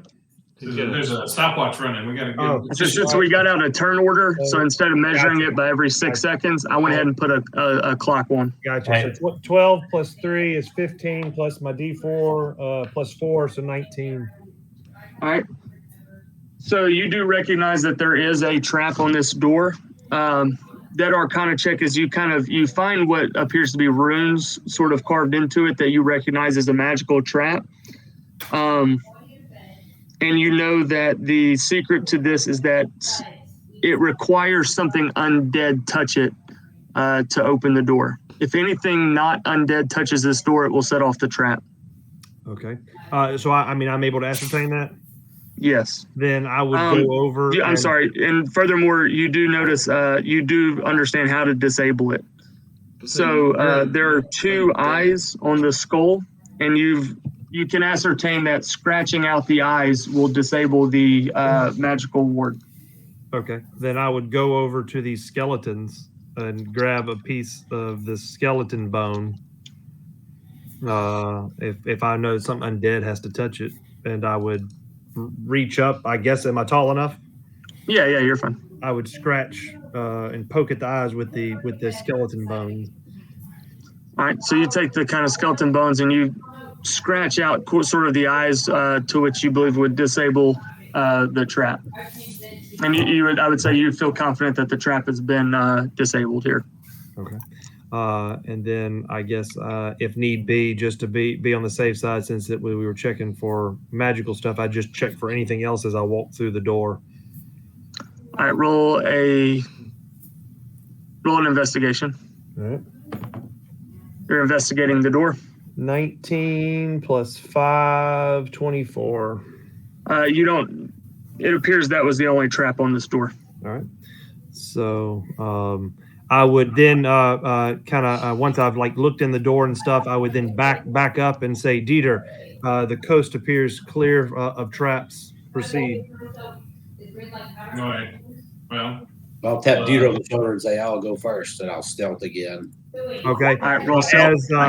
As Montenegro walks past me, since Dieter already had it, I'm going to touch him as he walks past me. I'm going to cast guidance on him for his stealth. Okay. So you roll a d4 with that. I'll stealth with him and go. I'll go with him. All right, roll I'll get stealth. to roll a D4 with my stealth. Yeah. You get one ability check. You can roll a d4 on it. 21 for my stealth. 21 for you. 6 for me. Your training in the martial arts has made you pretty dexterous. You know how to move quickly and quietly. Gustava, who also is typically proficient with stealth, still is a pretty large size, and the doorway is a little difficult to fit through and is not quite as stealthy as he might normally be. I'm more distracted by the Ghostwise halfling sitting on top of the you can move through the door as you wish. The construct. Peter's already planning a saddle for. Oh, hell yeah. Yeah, and as a pass the Ghostwise halfling, I'm like, if you try to do that shit to me, I'll have you for breakfast. You're basically Clark. Yeah. All right, so as y'all enter this room, it's pretty straightforward. It looks like a little bit of a makeshift catacombs. Montenegro and Gustavo, you both you do see a sort of a sarcophagus on the left that the lid has been knocked off of. You see one closed on the right, as well as sort of 2 looking wells in the middle of the room. Yeah. After seeing Clark Jr., I'll work my way in. I'm gonna go look at the well. All right. As you look down, nothing seems to be out of the ordinary. It does look like just like an opening with some water that has filled it. Don't really necessarily know what it's for, but its purpose or anything like that. But nothing seems out of the ordinary there. Okay. I'm gonna go just look at this sarcophagus that's open. You definitely see a dead body in there. Is it like nearly dead, old dead? Would you like to investigate it? Yeah. Is there any weapons on it? All right, roll an investigation. While doing that, I'm gonna tote. I'm gonna walk in and tote the small one, Ted, with me. That's a 1, sir, for a 2. As you go to investigate, you're being sort of cautious, trying to look around it, notice if there's anything important about this or anything like that, and very clumsily, you just kind of hit it as you're passing by, sort of investigating it, and it begins to move, and I'll need you to roll initiative. Oh shit! And I'll just kind of do the Dieter scream, the girl scream. Have y'all seen Army of? Dieter was awesome. That's why I love you. Dieter's from Army of the Dead. He was great. That's why I love that you named him that and you talk like that. Did you see they're making a prequel for it? Yeah. Army of Thieves or something. Yeah. And Dieter's gonna be in it. Yeah. And there's hope that he might be in the sequel because they're going to be starting to work on the sequel. Oh, really? I didn't know that. Yeah. I thought that was a pretty good movie. Yeah, I did too. I thought it was really good. Yep. Grandma and I went and saw it in the theaters, and we're sitting there in the credits roll, and I'm like, that was a Netflix movie? Yeah. And then it came out on Netflix like the next day. Hey, Crimp. If you click on your token, can you roll it automatically to the turn order, or do I have to add you? Oh, I mean, I've always kind of done that, but I mean, I can. You can just click on the turn order. Click on your character sheet and click the initiative there, and it'll put it in the turn order, and then you just change the number to what you roll. Yeah. Okay. So let's see here. I went ahead and added you. You can click on your token and then do it on your character sheet, and then it'll add it. All right. So as Dieter was investigating this body, it began to move, and it stands up out of the coffin. And with that, it will be 1047's turn. Let's see where. Well, he does not see it at this point. So I would say you heard his scream, his little girly scream as something rose. Oh. I will. All right. Well, then I will make my way that direction. And fear not. I'll go fear with not. him. That's right. I keep forgetting I've got something on my back. Let's see, 5, 10. This is going to be a thing, so get used 20, to it. 25. I'll say, fear not, companion. 1047 is here to help. And I will do. It worked pretty well last time. I'm going to cast Frostbite again on this using my tools. The frost will form on him, and he'll have to make a con save of 13 or better. Dang. Woo! What the 19? fuck? Yeah. That is one constitutionist zombie. So nothing will happen with that. He won't take any damage because there's no half save or half damage, and it doesn't say that he'd be. So nothing happens. All right. Anything else? Are you good? Oh yeah, I'm done. Yeah. All right, Montenegro. All right, I'll move up and hit him twice. That will hit. Does a 13 hit? 13 hits as well. All right. 5 and 4. 9 points of damage.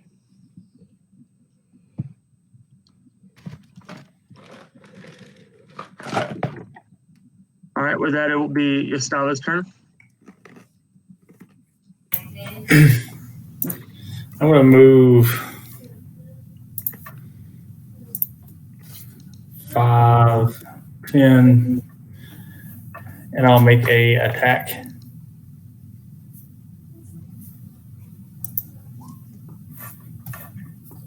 An 8. Can you reach that far? I get 15 feet of attack. Okay. Wow. All right. Dang. So between the two of you, as Montenegro runs up and hits this zombie, sort of 2 quick strikes, doing some damage, knocking some skin off, and Dieter right there, right between the middle of you, suddenly a giant halberd just comes right between the middle of you and connects with the zombie. Roll for damage. Oh, an 8 hits? 11 slashing. As you come down on him with that halberd, I mean, you about cleave him in half. I mean, you take off almost a good half of this body. It is still standing, sort of one arm, half its torso sort of missing, face sort of split, kind of standing there raggedy, but it is still standing. Just for, I get 5 feet for long limbed, and the halberd gives me another 5 feet. So, Gotcha. wow. Yeah, I'm with you. That's nuts. That is nuts. So yeah, this bugbear does have long arms, and the halberd already being long. I mean, it just reaches right between you and just, I'm talking with the strength of a 7-foot bugbear comes down on the zombie and Monty and I are Choose it in standing toe to toe with this thing, and then like between our heads comes just right between y'all's shoulders, man. A halberd just comes right between y'all, just wham. That's awesome. All right. All right. With that, it's Dieter's turn. Yeah, that'll be a 21 to hit, sir. All right, 21 will hit. Oh, I get to reroll ones for another 11 points of damage. And with that, you will finish it off. That half that's there, you take that great sword and just go ahead and take the other half off the top of the torso as it falls over lifeless. And you are out of combat. Shake the gore off of my sword and turn around to thank you, friends. Yeah. You surprised me. Ted'll cast guidance on 1047. All right. I mean, I know it lasts for a minute, but he's gonna constantly do that. Gotcha. I'm gonna run over here and I'm gonna turn and look over my shoulder and say, small one, Ted, while we may be great lengths and difference of stature, we are of kindred minds. That's right. I'm gonna walk over to this sarcophagus and get within 10 feet of it and kick it. All right, roll an attack. Right here. Oh shit. Okay. Just it'll be a D20. Yeah. You kick it, but don't necessarily. You kind of catch it on the corner and don't connect solidly with it, and your foot kind of slides off the corner. I'll just look at everybody and be like, "That was good." I'll walk up and I'll take out my pry bar and I'll try and lift the lid on this one. All right, make a strength check with advantage. Yeah, buddy, with advantage. I rolled a 1 and an 8, so that's a 11. And 11. So with the pry bar, I mean, it's not stuck on or anything like that. I mean, with a pry bar, I mean, it's pretty easy to kind of get between the lid and the base of it as you lift it up. Kind of pull down on it, the top slides off, and I need you to make a con save. Oh, shit. 8. Do you have guidance on you? Nope. Nope. Okay. Well, in that case, I'm a zombie. you take 1 point of poison damage, and you were poisoned for a minute. I mean, no healing. Unless you have resistance. I mean, it doesn't really miss. I mean, we're not in combat, so the effects will wear off pretty quickly. But as you lift the lid, some gas sort of rises out of the lid and catches you in the face. Definitely makes you feel a little nauseous, a little sick, but the effects seem to wear off pretty quickly. Yeah, I'll look around in my new friend and see if there's anything in there. Yeah, make a perception check. You're just kind of looking him over. 18. 18. You do find 2 small kind of rubies placed in the lid, kind of where the eye sockets would be. Yeah, I'll take the rubies and put them in my pocket. All right. So you now have 2 very small rubies. I'll take it. Ex-wizard says. I'm gonna keep on moving up. Yeah, I'm going. This room sucks. I'm out of here. 35. Do you want us to just move 35 feet at a time? Yeah, there is another door right here. Wait, I'm going with. Yeah, I can only move 25. So as you approach this door, it does appear to be an iron door. Nothing necessarily decorative on it, like the skull on the first door that you walked through. I can't do anything about it. You're going to investigate for traps? Yeah. All right, roll an investigation. 9. It does not appear to be trapped. I guess I'll try to push it open. Oh, I'm down here. All right. You open it up, and as the door swings wide, and you kind of begin to see in the room, it looks as though this room is a sort of prison. You see some doors in front of you that appear to be look sort of like prison doors, but instead of like iron bars, it's a solid metal door. But you get the general sense that this is a holding place. Do I hear anything in here?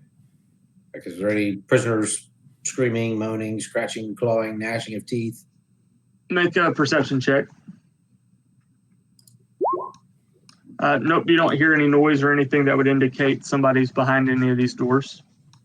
I want to try to open this one. You're gonna open that one? All right, hold on one second. Are you stopping there, Dieter? Yeah, I guess. I mean, there's a big bugbear at the end of the hallway. It's easy. It's easy enough to open the door. I mean, there is a handle on the outside for you to be able to swing it open.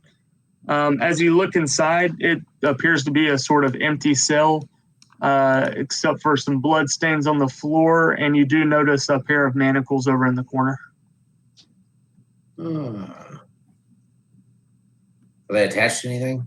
Nope, they're just kind of left there on the floor. It almost looks like left over and discarded. I'm taking the manacles. All right. So you now have a set of manacles. While he's doing that, I'm going to go investigate these doors just to kind of take a look. I'm on your back. All right. Are you going to investigate it or open it? I know I'm investigating that. All right, roll an investigation check. What are you investigating for? First, I'm going to look to see if there's anything that might look like it would harm a trigger or anything like that. All right. And so that was 19 plus 5, 24. As you look it over, it appears to just simply be a cell door with only a handle on the outside. Doesn't seem to be anything that's necessarily trapped, but more of a something you can lock from the outside, but not necessarily open from the inside. All right, and then I guess maybe to proceed, I would place my head near and listen for the sounds of movement or anything in there. All right, make a perception check. All right. That is going to be a 9 total. A 9? Yeah. You don't hear anything. Okay. Well, if I don't hear anything, then I'm going to leave well enough alone. He's purely checking to see if there's anybody that needs assistance or aid. That's fair. Absolutely, that's fair. If this looks like a prison, then I'm looking to see if anybody's been locked up here that we could help. So, nope, you don't hear anything. All right, then I'm going to go to the next one, and I would do the same thing: check for traps, and then check for if I hear the sounds of life. All right, investigation check. All right, and plus 5, 14 on that one. Nope, doesn't appear to be trapped. And perception check. Perception. All right, and that one's 5, 3, 8 on that one. Boy, those are bad. My perceptions have rolled bad. What was that one? 8 for that one. 8. Nope, you don't hear anything either. All right. And then I guess I would have looked when I came in. Was Montenegro already checking those cells up there? Montenegro opened the door to that one, and there was nothing inside, save a pair of manacles that he picked up. I'm just going to say I've been underground too long, and I'm not a big fan of this prison. I'm going to go open this door here. You're going to open that door there? Mm-hmm. All right, hold on. I'm gonna look in this box that I'm standing by. So you open the door? Yeah. All right. You open the door, and it seems to be just simply a hallway that takes a short little right, a corner that takes a right up ahead. I'm just gonna keep going. I'll follow the bugbear. And I will follow Montenegro. Is there another door here? Yep, there's another door there. I'm just gonna kick it open. I'm tired of this. All right, you kick that door open, and as you walk into that room, you see there's a grate in the ground with a skeleton that's stuck, like it almost has its hand like in the grate as if it were reaching for something, and it is just a skeleton with its hand stuck down the grate as though it was reaching for something. I'll look at Montenegro and say, it looks like our skinny friend is looking for a way out. I think you're right. Don't touch him. Or do. Touch him. Yeah, or do. I don't know. I don't know you well enough to tell it to boss you around. I'll take my halberd and poke the skeleton from right here. You kind of poke it, and I mean it seems limp and lifeless. It kind of moves around as you poke it with the prodding. Is there anything else in the room? Like no tables, nothing? Just No, it seems to be a pretty empty stone room. Nothing special necessarily that you see around here. It seems pretty almost sheer everywhere. No outcroppings or anything like that, except for the grate in the ground with the skeleton's hand stuck in the grate. I want to go look in the grate. Right. While he's doing that, 1047 would notice that we're missing a party member, and I would turn around and go back to this door and say, Dieter, my friend, our odds of success are much greater if we stay together. I'm gonna look at this box real quick. All right. Make an investigation check. 9 plus 1 is 10. Nothing seems unusual about it. It seems like a box if you'd like to open it. Yeah, sure. You open it up, and it seems to be just some shiny new, almost what would look like torturer's tools. Anything sharp or pointy or anything? Yeah, there's sharp objects in there for sure.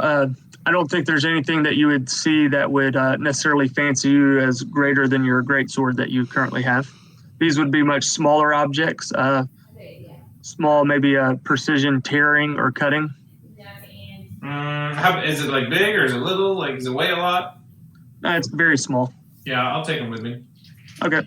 You now have a set of torturer's tools. You never know. Between the handcuffs and the torturer's tools, we might get our way with somebody. All right, what's everybody else doing? I was just looking in the grate. Make a perception check. Oh, okay. 22. You do notice there is a pouch in the skeleton's hand hanging below the grate. There's a pouch in his hand?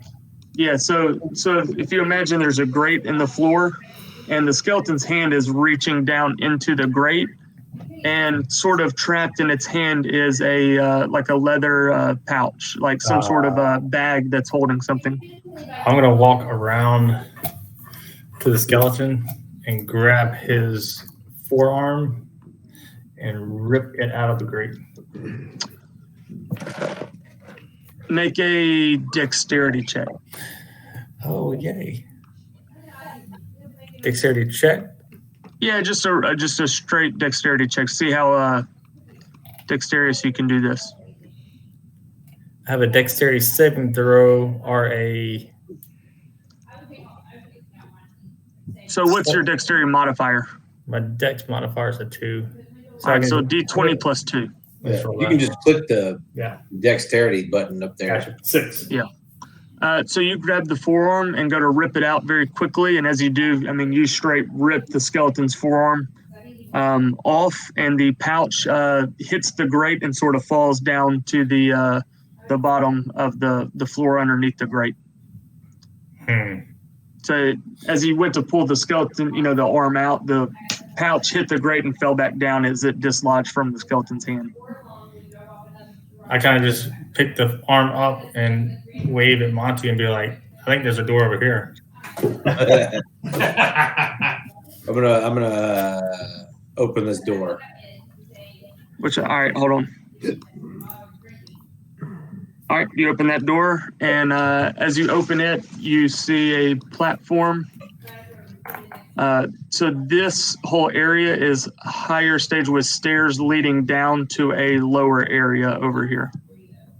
Okay. I'm gonna just keep on trucking. I will say right here at the corner, at where the stairs sort of take a turn, you do notice a shield with 2 swords crossed behind it. What? It's back here. Yep, right there at the corner on the wall, almost like what you would almost see as like a decoration, but it's a large shield with what almost appears to be like it's a wooden shield, but almost seems to have a spider web design on it of metal overlapping the wood, with 2 what appears to be like scimitars crossed behind the shield.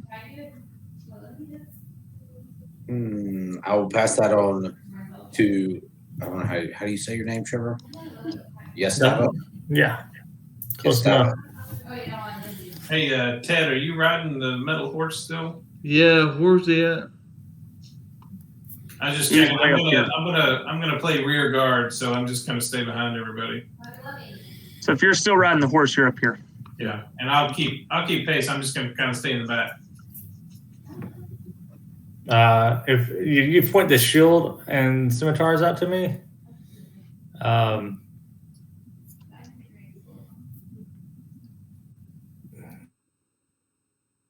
I guess I'll just grab them off the wall. What are you grabbing first? The shield first. All right. Hold on 1 second. That's never good. Yeah. Yeah. No. Well, I mean, it's not necessarily bad. Yeah, it's all your point of view. I mean, how much does you really want to play a bugbear the whole campaign? 1, 2, 3, 4, 5, 6. What are we gonna start with?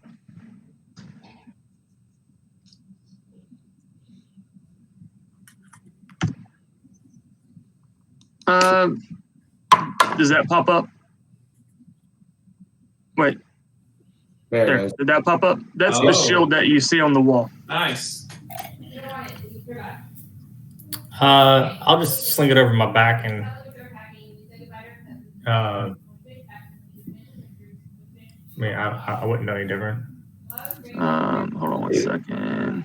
All right, so it's in all players' journal now. Oops. Okay. Mhm. Nice.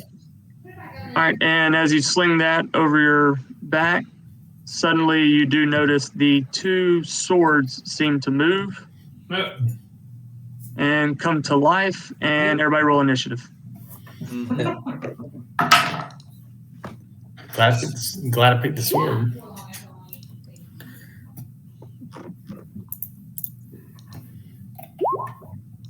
Man, why did that put me in the initiative? Yeah, my bad. I didn't have the turn order up yet. Oh, yeah. Well, 3. So far, so good. Well, garbage on initiatives. Welcome to Baron's World. I mean, if I see the swords like jump off the wall, do I get a bonus action? I would say you get a bonus action. Yeah, I'll give you not a full action, but either a bonus action or a reaction. I'm gonna rage. Hey! Oh, there it is. Oh man! Are you telling me there's a barbarian with a 15-foot reach in the body? Yeah. There is, my friend. Holy crap! Is everybody in the turn order? I think so. Please- He can I can't basically wait to he see can basically this. stand in the middle of the room and hit everybody 6 times. Oh no! Wait if he's a totem warrior. Oh my gosh! All right. So with that, you do rage, and right as you kind of, Gustavo makes a kind of a grunting, and you see him kind of in a fit of anger begin to rage. The flying sword on the right will suddenly lurch out at you, making an attack. That's a 12. It misses. 12 misses.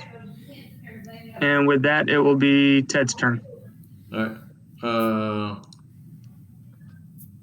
Let's see.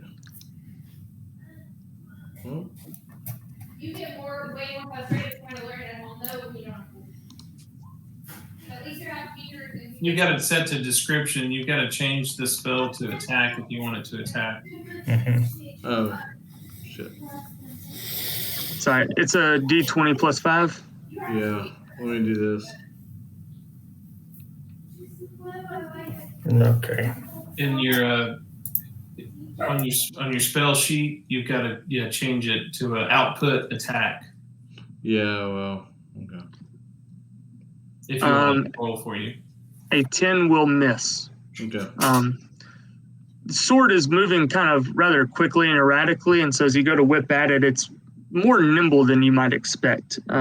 You haven't really necessarily seen anything like this before and weren't sure how to gauge its movements, so that misses. Yeah, that's fine. I mean,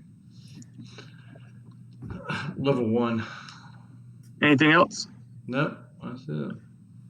All right, with that, it will be the other flying sword's turn, and as it begins to move and come to life, it will thrust out at Yastava as well. That'll hit. All right, so that is 6 slashing. Minus the halved. Yep, 3. halved because you're raging is 3. And with that, it will be Montenegro's turn. We got a lot of freaking melee in this party. I will kind of take half my movement to kind of jump down here. So that's actually up 10 feet. Oh, up 10 feet. Can I take half my movement to move up 10 feet, or? Yeah, it'll take you 50. It'll take you 15 feet to sort of climb up that. There's like a little wooden framework there that you can grab onto and kind of pull yourself up to that top ledge. Okay, I'll get here and I'll punch this sword. All right. Does a 10 hit? That will miss. As you go to swing, it sort of magically and very quickly moves out of the way from your fist. 12? And as you strike with the left fist, it moves again and dodges. Dang. What a horrible time to have bad rolls. And with that, it will be Dieter's turn. So can I scoot past my party members here in the hallway? Mm-hmm. So Dieter, great sword. You can fit around them. We're going to assume it's kind of 10 feet wide, even though it's not necessarily. Great sword in hand. Dieter will say, "Excuse me, pardon me." Technically, I'm on top of Jared. And I'll walk right up to this first sword right beside my party members here and take a swing. 15 to hit.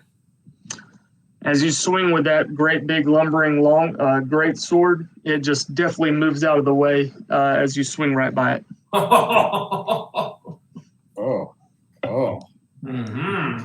I will take my rest of my movement to take a step back.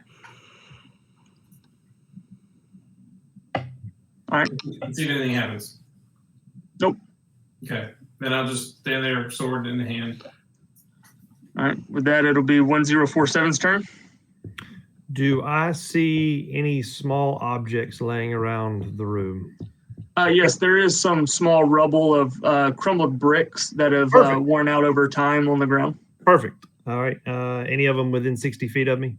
Absolutely. They're all over the floor. And I'll pick one of the bricks or whatever that roughly weighs anywhere between 1 and 5 pounds. And I am going to cast Catapult. Okay. And it is going to the object is going to fly in a straight line up to 90 feet. And I'm just going to target this first sword that's bobbing and weaving around my friends, or it's the friends of my companions. I don't know if they're friends yet. And it's got to make a dex save of 13 or better.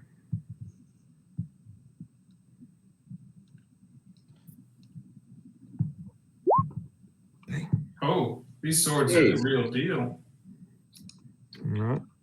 I thought we did our level 15 campaign last week. So nothing will happen with that. And I am going to see that even ranged attacks are having difficulty. And so I'm just going to help join the fray, and I'll take my movement to come around and help on my next turn. All right. With that, it will be Gustavo's turn. I'm going to just go 10 feet here. Okay. Do they attack? Nope. I'm going to hit them. I'm going to hit the one to the left. All right. In a rage. That will hit. 15 points of slashing. Jesus. With that, you kind of step back, and then in a just fit of rage, you come swinging down with that halberd, and you about break it in half. I mean, the handle of the sword sort of breaks off. The sharp edge of it kind of begins to see cracks along the blade of it. It still is floating, but this sucker is heavily damaged. Is this a door behind me? Hey, sorry, hold on. That 15, does that add the rage damage to it? Yeah, because I have Okay. two different swords, one with rage and one without rage. Gotcha. Okay, cool. Yeah. Yeah, that is a solid door behind you. Okay, that's where I'm stopping then.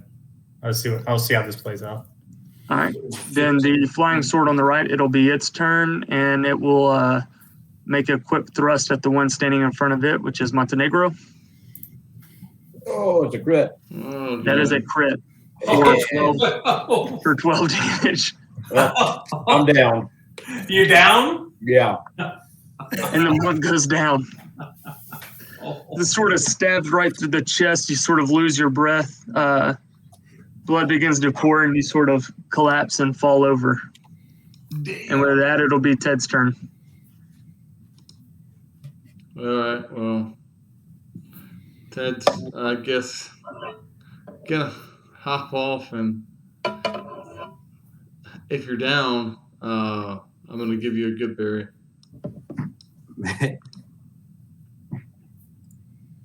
All right, you drop a good berry in his mouth and sort of manually kind of get him to chew. I don't know. I Crunch don't know how that works, but Yeah, we're going to play it this way for now.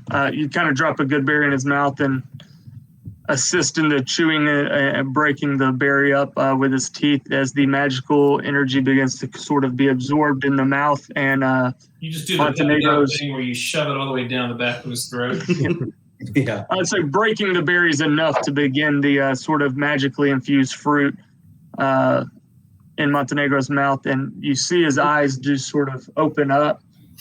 Chris, you're back up with 1 hit point. Yeah. You are prone on the ground. You're still bleeding from your torso.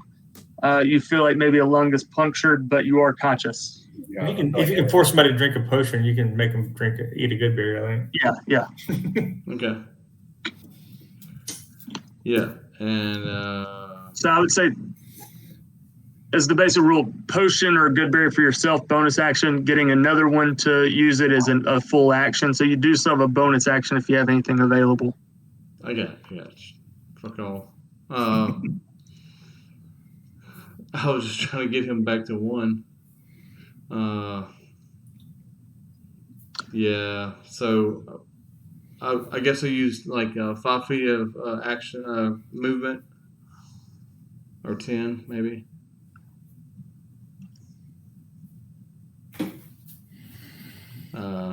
So I'm gonna hop back on. Okay. The what? Back on top of Jared. Okay. Claptrap. Come on. Top Get Jared. behind And with that, it is the flying sword that was heavily damaged his turn. And it is sort of fragmented, does not look in good shape.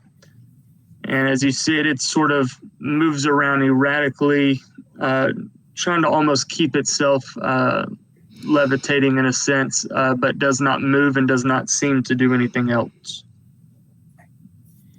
And with that, it will be Montenegro's turn, who is lying prone on the ground. All right. Well, I'll take half my movement to stand up. And then I'm going to hit this sword twice. Okay. 18 18 will hit. and 23. 23 will hit. 10 points of damage. So with that, you do kind of after being stabbed, you hop up, not very happy. You've kind of, after the first time whiffing twice, kind of timed its movements down a little bit, and you connect solid with it twice.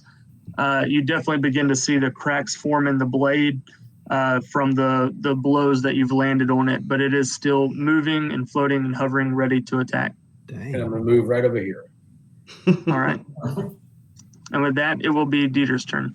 And I'm gonna use my bonus action to eat another good berry. Okay, fair enough.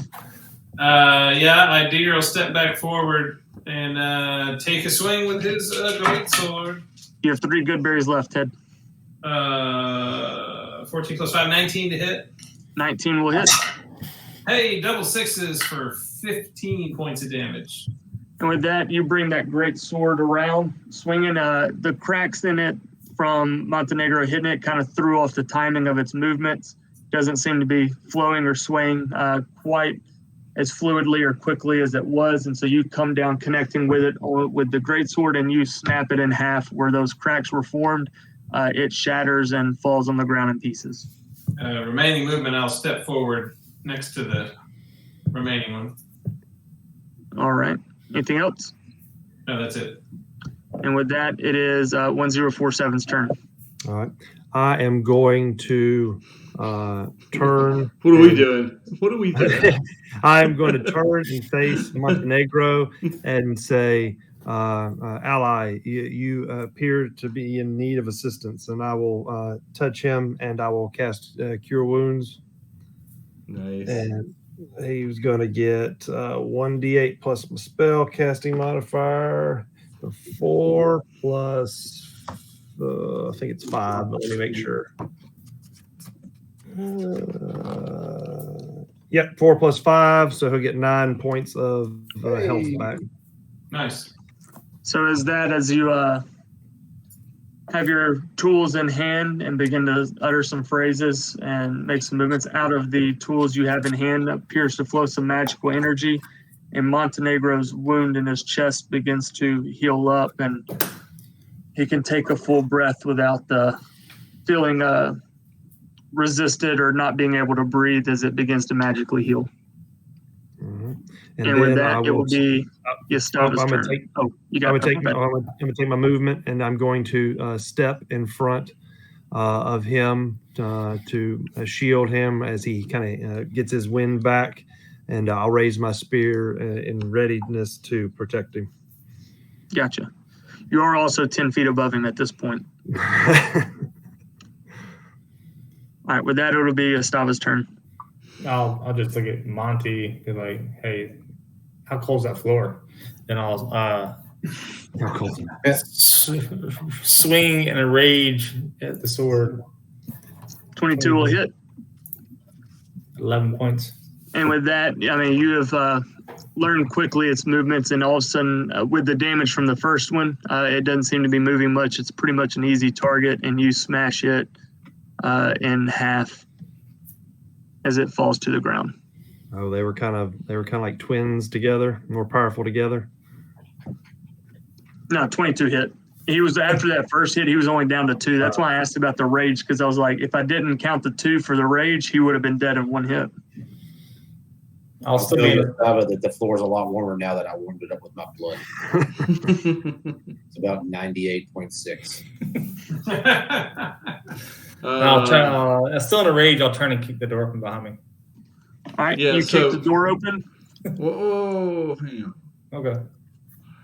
If we're what were you gonna say?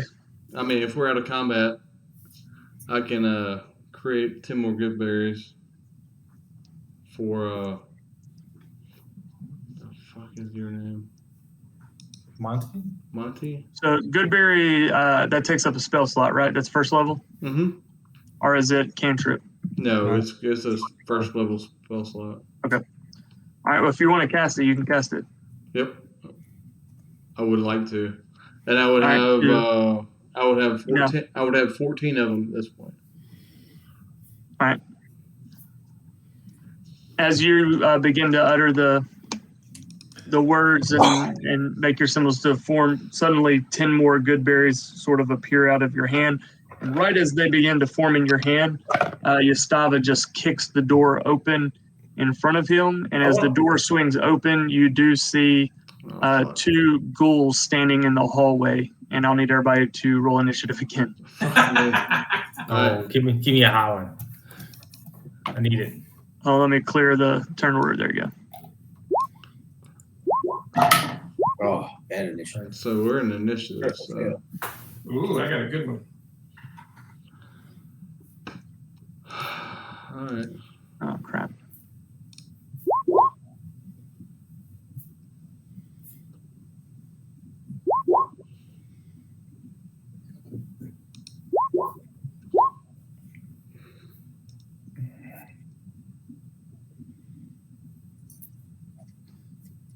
For some reason, it didn't add me to the turn order. You got to click your token before you hit initiative. Yeah, have your token selected and then click on the character sheet. Oh, I did it from the party tab over on the right, the character sheet, but yeah, you still have to click your token for whatever reason. And whatever you rolled, you can just manually adjust it. Hey, there's 3 rolls up there, but I'm going with my dice roll. It was the highest. Yeah, I got you. Advantage plus. All right. So with that being said, it will be your turn. All right. I am going to, I guess, to be on the safe side, because I don't want to. I'm going to, kind of gauge the situation, and since I have someone on my back, I don't want to put him in harm's way. No, don't worry about me. No, that's what my guy is going to take the thing that's most advantageous and safe. I will simply, let's see, 60 feet. Yeah, that's with it. Can I see this one? I would say you can see it. Yeah, you can. Maybe I would say would have, based on the angle, like a half cover type deal, but you can see him. Okay. Well, then, I'm going to cast Frostbite. Okay. On him, and he would have to make a con save of 13 or better. Oh, man, your con save. Yeah, that's a God bless. I got zombies and ghouls that are hardier than the swords. Well, that was just a crit. He's got a +0 modifier.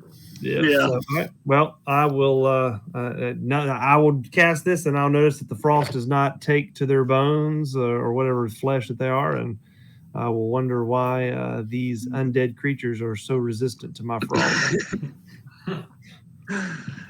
With that, it will be Dieter's turn. Anything else? No, I'm gonna hang there with my small one. Yay!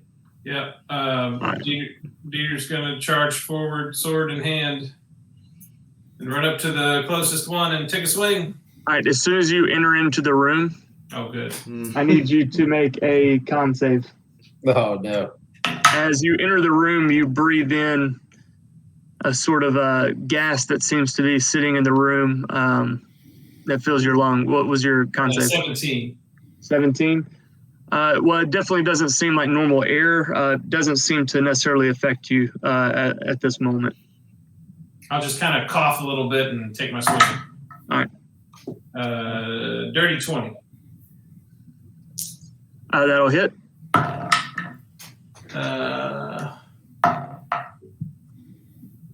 5 + 3, 8 points of damage. All right, you run in with great sword in hand, ghoul kind of standing in front of you, blood dripping from its mouth as you swing down on it and cleave into it pretty good, digging in quite well and pulling the sword out, leaving a pretty good gash across its upper torso there. It's my turn. All right. And with that, it'll be Ted's turn. Okay. As an action,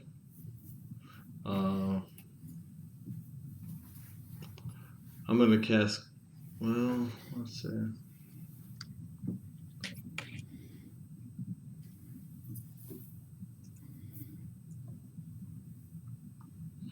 I'm gonna cast guidance on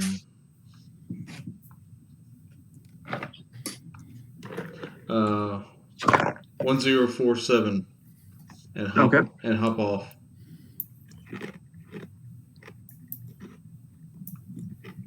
And that's my movement. I mean, that's my turn. Okay. With that, it will be Gustavo's turn. Gustavo. I'm gonna move up right here and attack the one in front of Okay. Dietra. At 15 feet.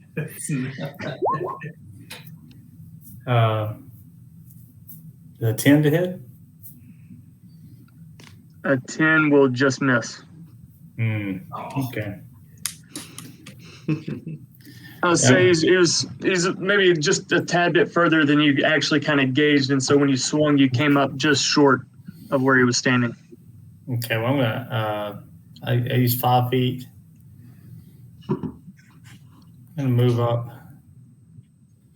here, just get out of the way, and try to get the other guy in my range for my next attack, which will be next round because I only have one attack. Gotcha. And as you enter the room, I need you to make a con save. Ah, yes. He's not very smart, so. Well, Deidre didn't necessarily tell anybody anything. I just turned off a little bit. Well, it yeah, didn't just bother a me. little I just smells bad. It didn't bother me real bad. Yeah. So 16. Yeah, as you walk in the room too, you kind of breathe and it kind of hits your lungs. Nothing really affects you necessarily, but you do notice it's maybe not quite normal air. Kind of feel maybe a slight burn in the lungs, but nothing major. I'll attribute to being this close to a human. Yeah. So the one in front of Dieter that was just kind of smoked with the great sword will look up, bloodlust in its eyes, blood dripping from its mouth as though it were just done feasting, and it will attempt to bite at you. Oh, sorry. No, go ahead. You're good. Miss. And that will be its turn. And the next ghoul down here will move up to Dieter. And as it begins to run and sort of charge at you, it's going to take a swipe at you with its claws. That's a hit. All right, then I need you'll take 6 slashing, and I need you to make a con save. Oh, thank God. 22. All right, so as it kind of slashes across you, it catches kind of your arm. It doesn't dig in necessarily a whole lot. You do notice, seems as though a substance comes off its claws, but it doesn't seem to affect you in a strong way.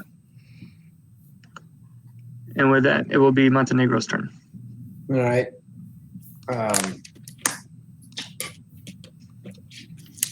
I will, not knowing about the air, move into the room. Con save. Con save. Oh. Uh-oh. Now we find out. Yep. As you walk into the room and the air, you kind of breathe in, the air sort of changes, fills your lungs a little bit, head gets a little light, and you are now considered poisoned for 1 minute. Okay. What does poison do? Advantage on attacks and disadvantage on ability checks. It's like disadvantage. Okay. Then I'm going to try to attack the one that. Actually, I don't know. I wouldn't know the Dieter spawned that one. So I'm going to go at this guy right in front of me. All right. 9 is going to miss. 9 will miss. And a 7. Damn it. 7 will miss. So you go to take your swings, but you're feeling a little lightheaded and your vision begins to sort of blur just a little bit. And so you swing where you think he is, but it just doesn't seem to connect on both strikes. I'm going to move over this way to make some space. All right. And with that, it will be 1047's turn. All right. Feeling with a good sense of purpose and guidance from my little friend, I'm going to charge into battle. Let's see, 5, 10, 15. Let's see here, and I'm gonna stop right here. But I've entered make the room. a con save. All right, and he's not going to know this, but since I know that we're dealing with poison, I get advantage on poison saves. Yes. So let's see. And you said this is a con? Yeah. All right. So 17. Yeah. All You're right. fine. All right. And then for my action, I'm going I to. mean, technically, you actually don't even breathe. Correct. Well, actually, I think he. Does he breathe? You're right. I don't breathe, but still, Yeah, you don't breathe. I still am. Yeah, I guess it's poison that makes contact with me. So if it's an aerosol or if it's an Yeah. airborne Okay, that's fair. That's a fair point. Yeah, if it's airborne, then I wouldn't breathe it in.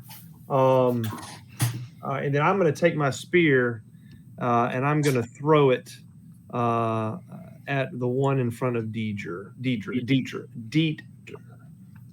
All right. Dieter. And let's see, it was 3. Does 16 hit? 16 will hit. All right, and that is a D8. 5. I'll throw the spear at that one in front of him and hit him for 5 points of damage. You raise up, throw it at him. It just pretty close range, so you're not far, not hard to miss. You just throw it at him, drive straight into his chest. And he now has a spear sort of punctured through him, kind of pierced through to the backside, still standing, but a little lopsided with the weight of the spear just hanging and dangling out of his chest. Anything else? Oh, that's good. All right, Dieter. Half sword will swing. 17 to hit. 17 will hit.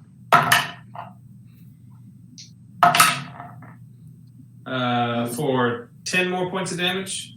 And with that, you came down the first time, opened a good gash, spear pierced him again, and you kind of redirected the sword to come across on a swipe right above where maybe the stomach would be, and you just cleaved right through him. Can I just say, Baron, you really missed out without taking that. Who's Baron? I get to re-roll 1s and 2s on damage rolls. Yeah, so did I. But so did he. That's awesome. No, I didn't miss out on it. I took it. It was built into his macros. Yeah. Yeah, he is. Yeah. Yeah, it was built in. All right, Ted, Oh, sorry. Okay. it will be your turn. Yeah, okay. Mouth breather will move 1, 2, 3.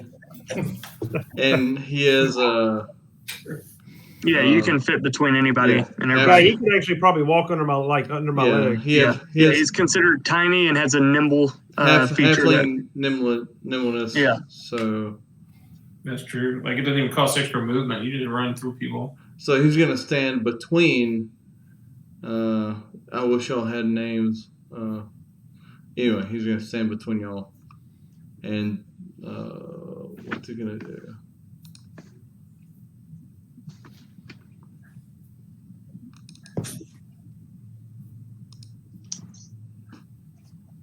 Thorn whip. Which one? Okay, There's only one left. There's only one left. there's 2 left. No. There's only one. There's only one. Okay, this one. Thorn whip.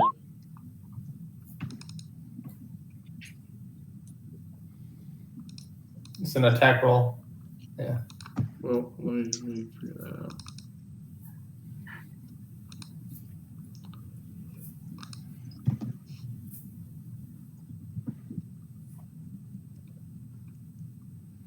So D20 plus 5.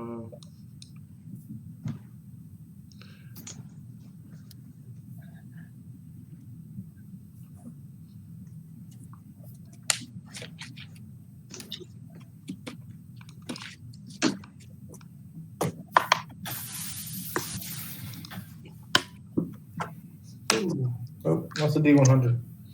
No, it's my computer's messing up. I mean, a 38 would hit. 38 might hit Tiamat. Here we go. Maybe. Choose for it not to hit. Does that work better? Yep, that hits. Okay. So as you magically conjure your thorn whip and lash out, at the ghoul. Let's see. It does, what is it, 1d6 of 1d6. damage. Yeah. I'm sorry, my computer's just kind of. No, you're good. Everything's broke out.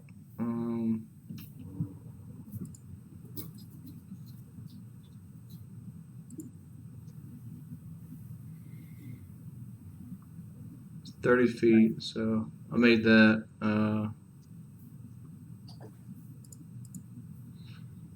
1d6. Yeah, 1d6 for damage. Yeah. What's that?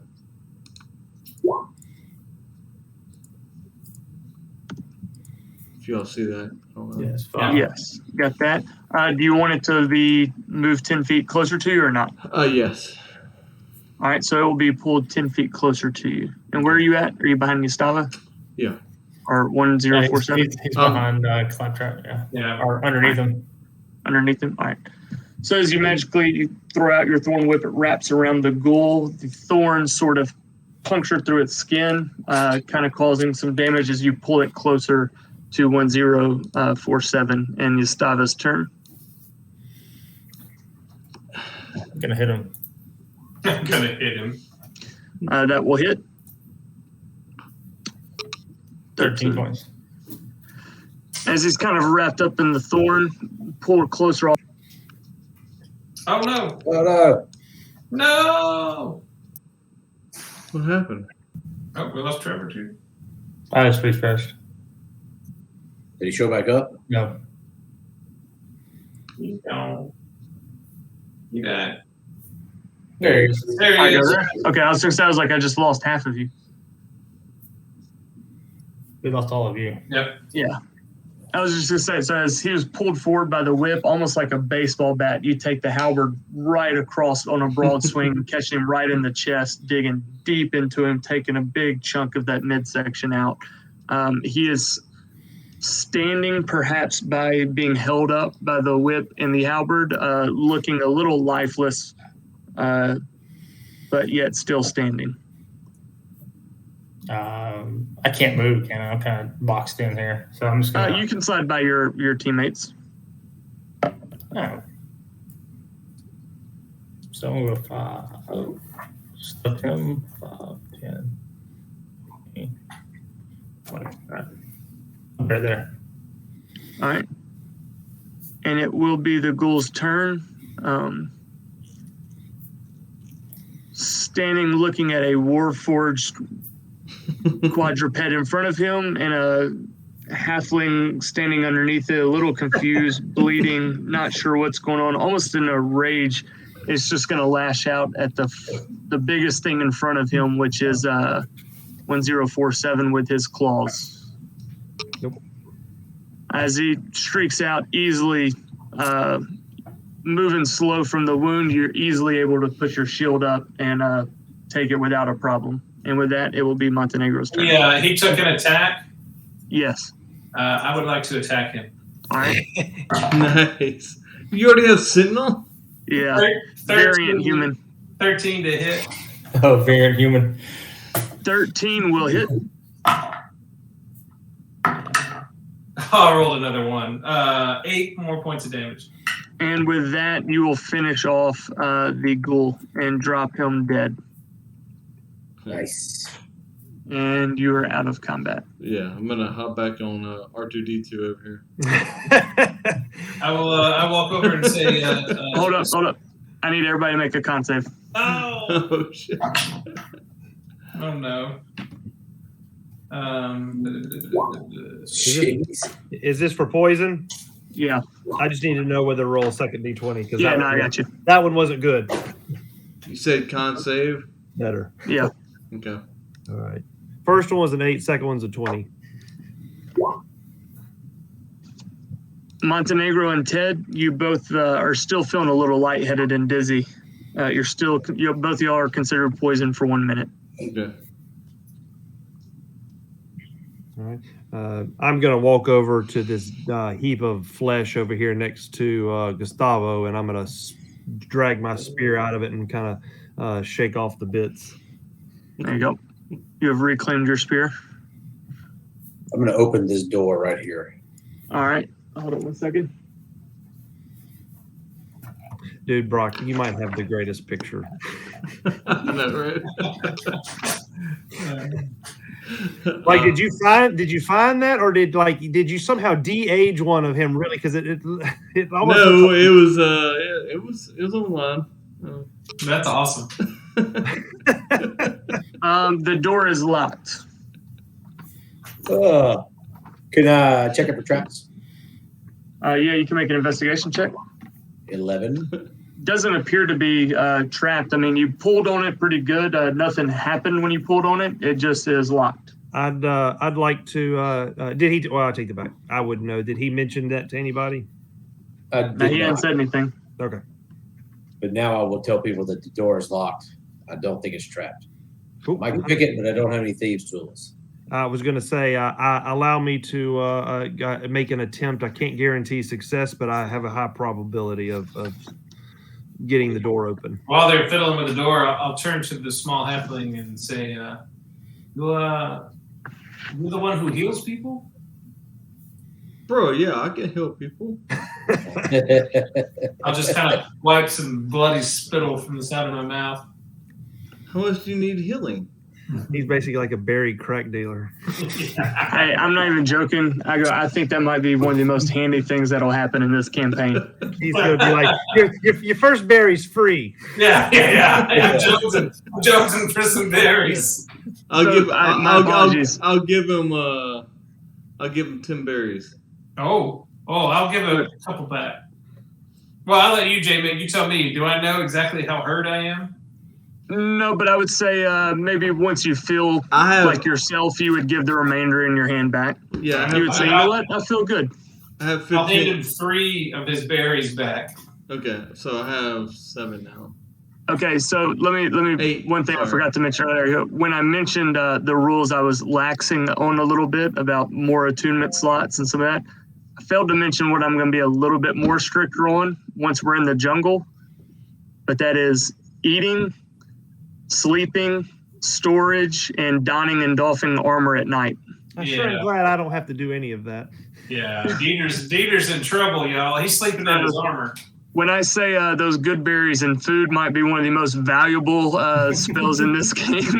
Oh, you meant more for it counts for a day's worth of food if we all eat one? Yeah, well, maybe it gives you, not that a berry gives you a day's worth of food, but I go, it is food that can just be conjured. No, that's one of the spells. It's like a leaven bread and whatever. It's in the spell. One berry is a day's worth of food. Yeah, good berries. Oh, that's right. You're right. That's right. Good berries. Start stockpiling that stuff, Brock. It only lasts for 24 hours. They go bad after a day. You got to cast it every day. But it's but that's why I said that will genuinely be one of the most useful things you have. It's a level 1 game. spell, so I can do it for everybody for food. Just do it at the end of the day with the extra spell slot, and and then we'll have them all the next day. Forever. Yeah. Right. All right. Cool. Well, thank you. I'll hand him his berries back and say, Daka. Yeah. So I have 5 good. 6 good berries, something like that. Hey, and Jamie, Gotcha. what was that health potion that we get? What was it? Was just a regular. Yeah, basic health potion. What is it? Gotcha. 2d4 plus 2. Gotcha.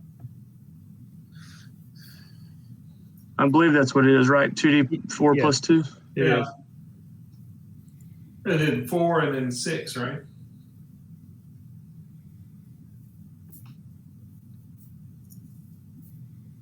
Yeah, it's all in your journal now. There's a potion of healing that shows it 2d4 plus 2. Yeah, I grabbed it off the compendium, I think. Let me see what it says. Gotta add that to my inventory sheet. Yeah, it'll be under magic items in your journal. Okay. So far, everybody should have potion of healing, and Trevor, you might have something else. I do have a, let me put that over here. Of course, you would not know anything about that until you spend some time investigating it. Oh, I have no idea what that is. Yeah.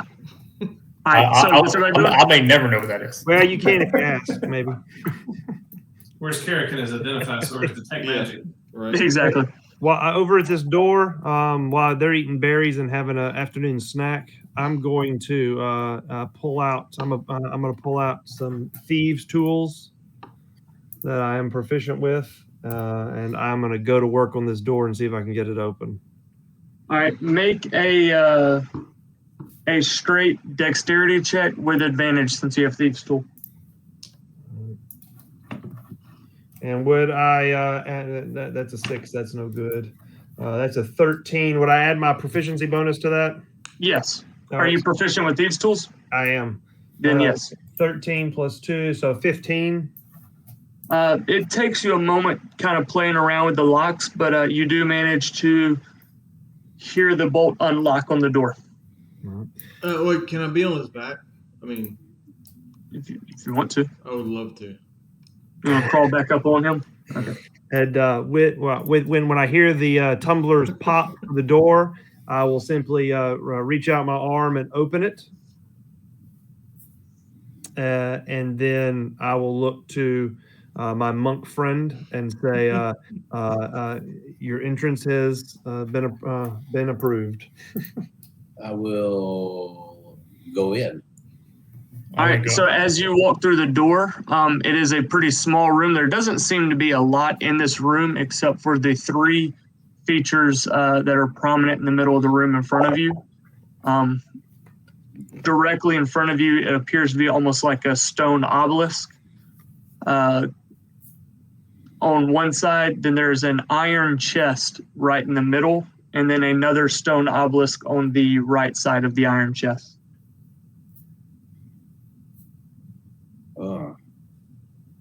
When you say small, is it small enough for me and Gustavo to go in, or is it really?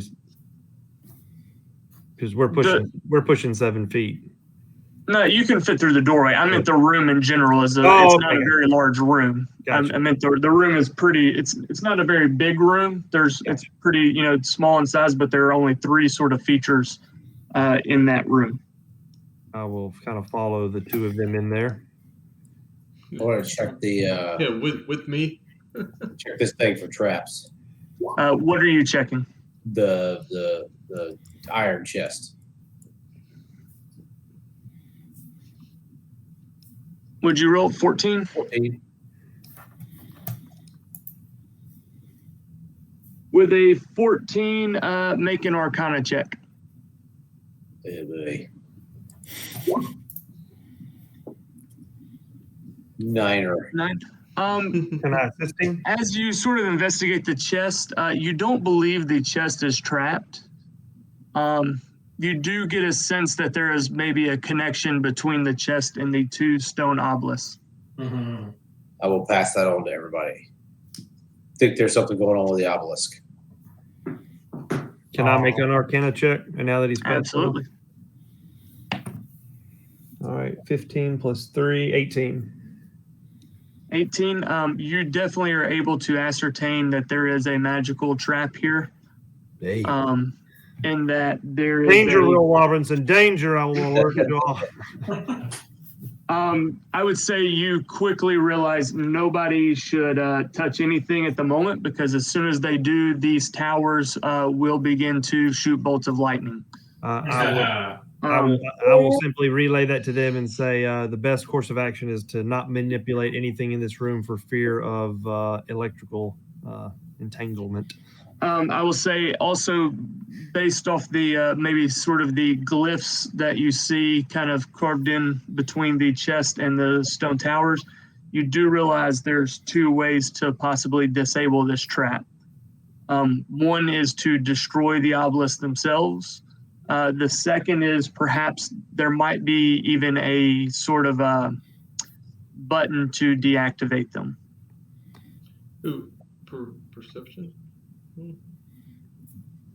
I mean, I would simply relay to the group after I warn them of all danger possible. I said, if we are curious as to what is actually in here, I would discourage any attempts to open this. But if it is something that the group wants, I can try to investigate. Monty and I are just standing kind of loosely near the room, and I just kind of look over and go, "You don't like the magic?" I'm just kind of. Are you still standing in the hallway out there? I ducked back out. Yes. All right, then I need to make a con save. Oh gosh! Every time you say that. 19 for me. 19 for me. Yeah, y'all both save. Nice. You definitely still feel that sort of funny air, but doesn't seem to be affecting you the way it was, Chris.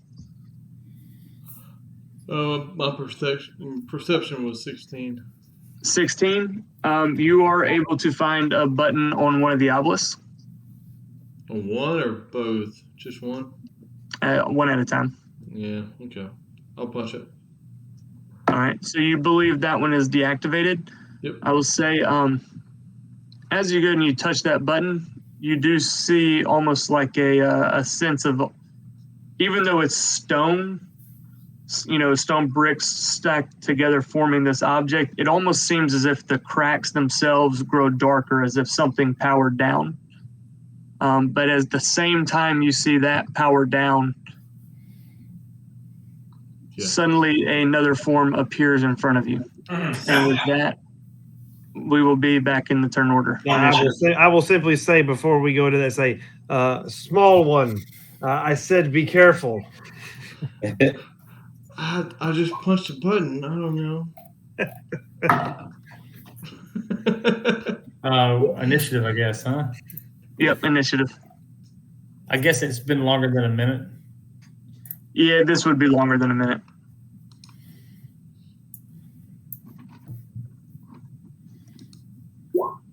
Between the investigating, the arcana checks, the picking the thieves' tools on the door. Mm-hmm.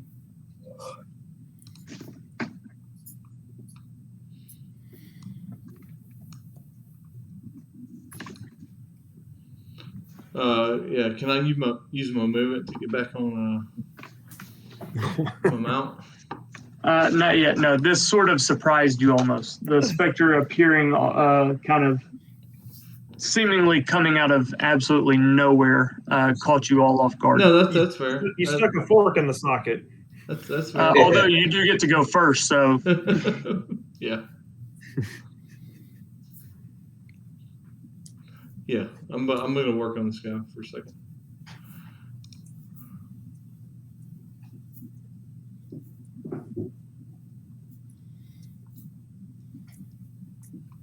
All right, you're up, Ted. All right, I've done Goodberry twice, so really kind of hamstrung at level 1. I'll do Thorn Whip on this guy. All right. And let's see. Everything's broken out, so it's a D20 plus 5. Yep.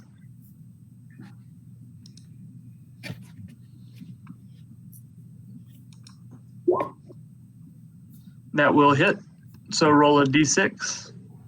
All right.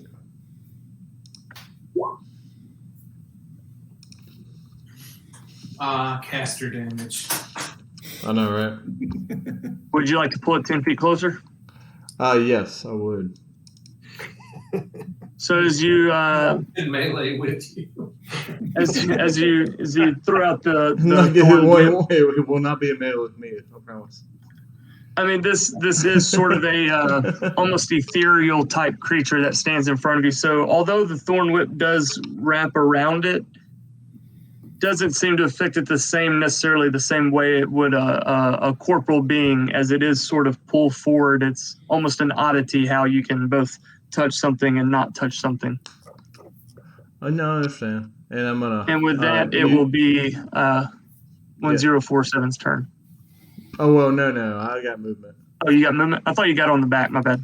Yeah, no, I'm okay. So, yeah, that's where I want to be. So, that's fine.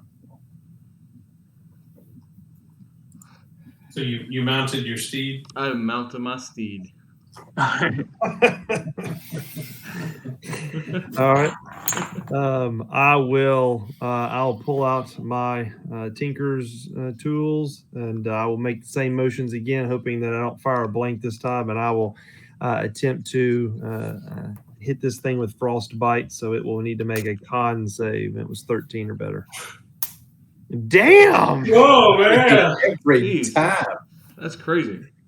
Golly. All right. Well, let's see. He is not. I'm gonna stand my ground. I'm right there. Well, Yeah, don't worry, we've got melee characters aplenty. I'm just trying to get him closer to us. And with that, it will be Estava's turn. I'm gonna move here and go ahead and make an attack. Normal. That is insane. That's crazy. A barbarian. He's gonna be able to literally Oh, stand a double in the middle of this. Oh, shiz. Oh, double crits. Did he really? Yeah, he did. Double crits. So That's that DM and rolling coming back. Yeah. Yeah. You rear back and just swing with all your might on this specter, and your halberd splits right through the middle of it, seemingly to pass through, not meeting a corporal form the same way that it felt when you dug it into a ghoul or a skeleton. Oh, is he resistant to physical damage? So I've used 5 feet of movement.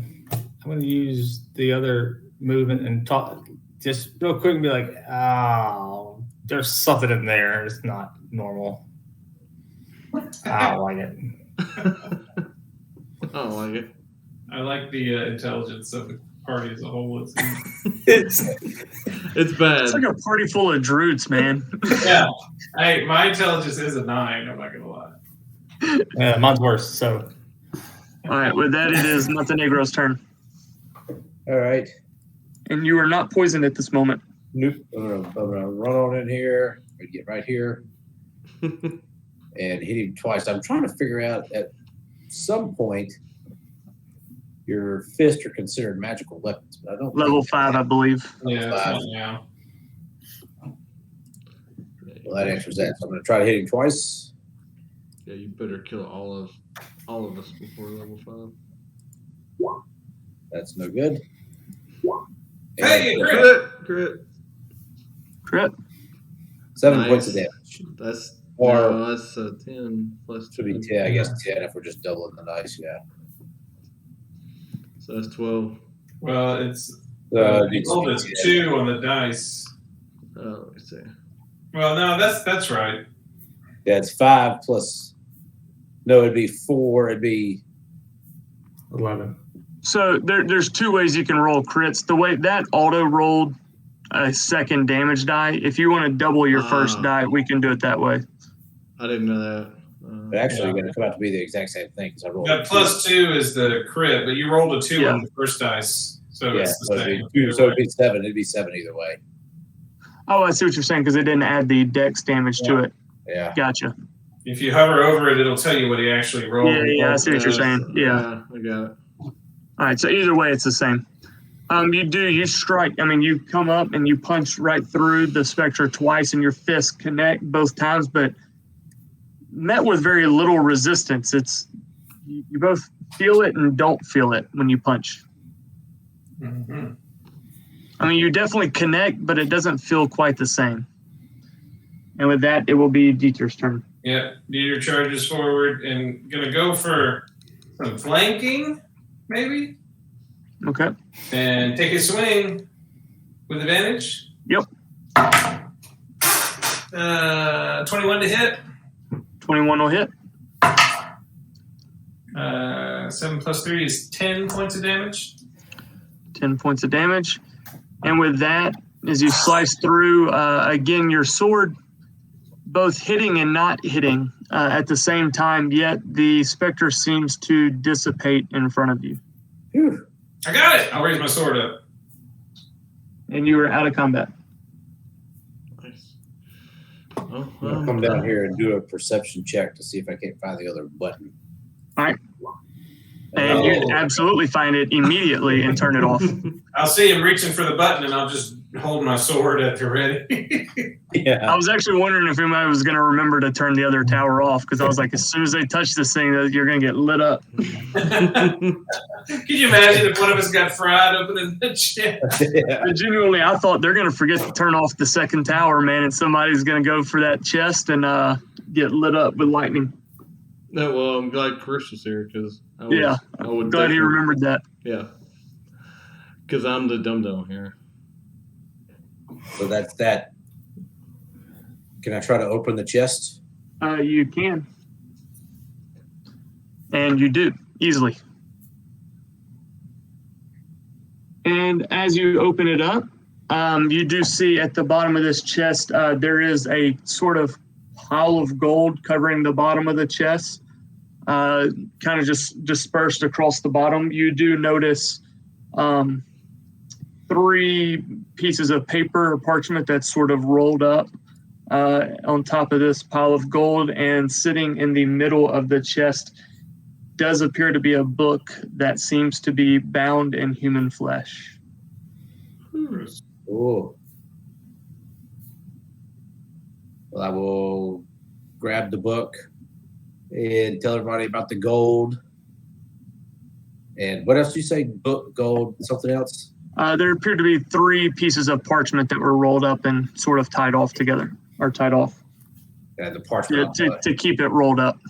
I'll take the parchment.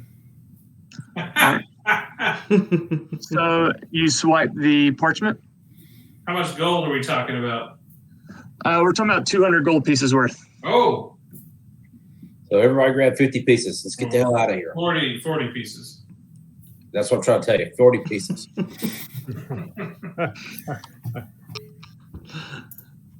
All right. Well, we got our thing. Were we supposed to be in a hurry? Let's go. Yeah. I'll read these later. What Colbrax told you was, as soon as you grab the book, Zaldara will know that you have her phylactery. Oh, time to You run. need to come to me immediately so I can teleport you to Ramelia Haven Tree, and we can begin the negotiations with Zaldara. I'll let That is what you were told. I'll let R2D2 hold my gold. Not to metagame, but we'll say. What did I just do? Oh, there we go. Not to metagame, but I'll be like, wouldn't it? I'll just say as we're leaving, like, wouldn't it make sense? Hey, hold on one to second. Hold on, time out. Let me just. Whoa. Hey, we can't hear you. I lost him. So you can only talk to one person that way. Oh, can you do that? Private video chat? Oh, that's cool. Oh, that's awesome. Well, kind of. Dude, But, it's hey- like whispering, but you don't have to type. Yeah. Okay, so Jared, Wait, so can we do that? Jared, you're holding my gold. by the That's way. probably a DM thing. All right. Yeah, I don't see anything on screen to do that. Yeah. That's really freaking awesome. Because apparently he's All right, cool. We're good. Oh, Yeah. that's a new feature. And I didn't know that I'll could tell you one happen. thing. I'll tell you one thing. You both of y'all can go fuck yourself. That's definitely a new feature. I didn't know that happened. I did it by accident, and I realized it, and I was like, hold on, I got to test this out. So we can see who you're talking to, but we can't hear what you're saying. Yeah, exactly. He's about to take Yeah. everybody. Yeah, that's really cool. That's awesome. All right, sorry. So what were you saying before? I would just say not to metagame, but I would, Dieter would want to go back the way we came because that's a known path. Yeah. It's up to y'all. I have the phylactery and I am dashing 70 feet on my way out. I would say that is probably a wise move. All And right. knowing what's in that room, I'm holding my breath. Dieter's gonna try and keep up, but I'm dashing for 60. Hey, and Ted, just to make sure, for the safekeeping, was it the 40 that we just got divvied up there, or were you given the other 100, so the total 140? I'll give you all of it. Yeah. Oh, I'm not asking. I was making sure I made a note to know how much of yours I was holding for So you. let's say 140, Okay. and because technically, Ted doesn't really care about coins Okay. or money. So he's just gonna let you carry it. I would tell him that your valuables are safe with me. All right. Yeah. J-Big, I'm just going to keep moving until you tell me. Yeah, no, you're good. I mean, Oh yeah, we would be following obviously as well. So is anybody? we're Yeah. gonna skip all the way over there. As long as you want to keep moving, you keep moving. Just tell me if you want to do something different. If we're all going full speed, technically he's pulling away. Oh yeah, he's definitely pulling away. Yeah, I mean, I've moved 70 at And if we got dash, I can move 60. I Yeah, got that monk is moving. Yeah, I don't know where he's going, but I'm riding with. Yeah. I've got Ted on my back. All right, so let me just shorten this. So, is there anything else y'all want to do other than just leave this thing right now? No. All right, then we'll say y'all make it to the exit. Colbrax is standing there waiting for you, and as the party gathers together, he sees that you have the phylactery in hand, and he quickly begins to chant. Whoops! Oh, I moved you up to the wrong page. My bad. He quickly begins to chant, and magic around begins to flow, and you are. Oh, I didn't put your tokens out here. You are teleported next to Romelia Haven Tree. And as you survey the scene, you do see dead Harper's sort of bodies littering this yard as you stand outside the Cloakwood Tower. Guards, knights, mages still standing off against what is now seen as oh, that's not the character sheet. Zaldara, who is very much aware that you have her phylactery. I give it to I've forgotten her name already. Where's my notes? Romelia Haven Tree. Romelia. Yep. Yeah. I give it to her, and then I just jump right behind her. What the heck? Where is Oh, I'm in the wrong place. That's why. Yeah. So with that, Romelia Haven Tree kind of sort of calls out to Zaldara and asks for her to cease fighting. Basically threatens her with destroying her phylactery. With that, the battle sort of comes to a halt for a moment. Clearly, Zaldara is very angry, very almost in a panic, very anxious. The fact that you do have her phylactery, but the fighting ceases, and she asks, "What do you want to know?"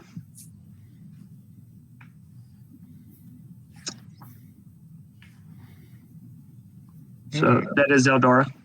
Cool. 9th level power word kill. Yeah. So she's pretty powerful. She's somebody. So with that, because it's already 12:45, I'll shorten it up. Basically, we'll skip through the entire dialogue and wrap it up here. Nah, don't do that. Yeah. Oh, don't do that? Okay. Yeah. Just start off with that. I'll pull out a parchment and be like, I think everything we need to know is right here. I mean, there's nothing we can do. I mean, we're level 1 characters, so I mean, if we were level like 12. I think we still should just be spectators at this point, guys. Yeah. I would say at this point, this is a conversation at this point. Yeah. We're peeking over the edge of the adult table from the kid table. Yeah. Well, the guy, the construct is he can't help himself. He's going to not only be listening, but he's going to be insight checking the wazoo out of what she says and out loud commentating on what he believes is BS. Oh yeah, 100% do it. I mean, so that's what he's doing. So whatever their conversation is talking, as you talk, I'm insight checking. Well, let's do it then. Let's do it. So roll an insight check. All right. Is that what you said you were doing? Yeah, I am right now. Yeah, or whatever you want me to roll. 12 plus 3 is 15. So whatever they're talking about at this moment, I want to know. I'm going to ascertain whether she's lying through her teeth, and I'm going to call it out loud in that ghost voice. Please do not trust anything that she says. She is currently lying with a 33% probability. Yeah. 33%. All right, so let's play this out real time. So Romelia will say, sort of call out to Zaldara and say, Zaldara, it's over. We've won. We have your phylactery in hand. If you continue to press forward, we will destroy your phylactery and we will end your existence here. In which Zaldara will Wait. Sorry. To be fair, I analyzed the shit out of everything. I'm going to insight check Romalia to see if she really is going to destroy anything if she doesn't cooperate. Okay, roll an insight. Okay, 14 plus 3, 17. She definitely appears truthful. Okay, then I'm literally almost talking over them. I'd be saying, and Miss Zaldara, Lich of the West, whatever the hell she is, I can tell you that she is. I'm confident that she will destroy your temple.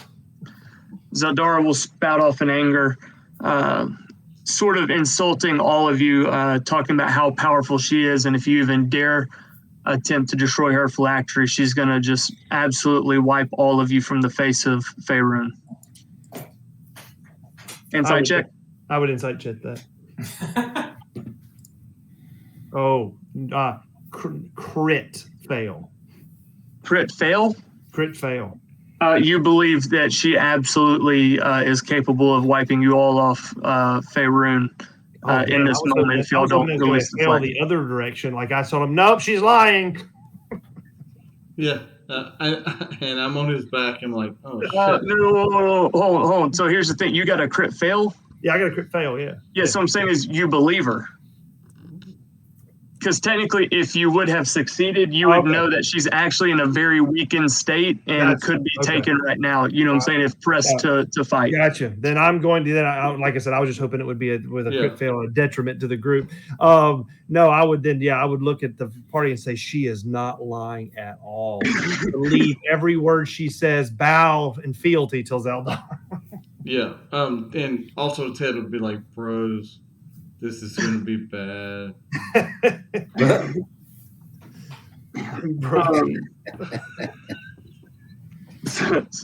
So Romelia will say, Zaldara, we can work out an exchange here. We simply want to know about this death curse. Tell us everything you know. Point us in the right direction, and we will return your phylactery to you and leave you alone here in the Cloakwood Tower.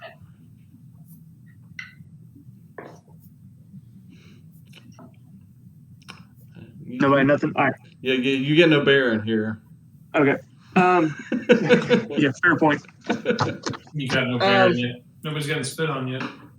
1047 leaks oil on the floor in front of him. So Zaldara does relax just a little bit and begins to explain that she too has been researching the death curse and knows that the only thing that could cause such a powerful curse that is literally like worldwide would have to come from a power that is so ungodly, or maybe godly, so to speak, on an unholy level. And she remembers in her studies hearing of a creation of sorts called the Soulmonger. Soulmonger. So Soulmonger.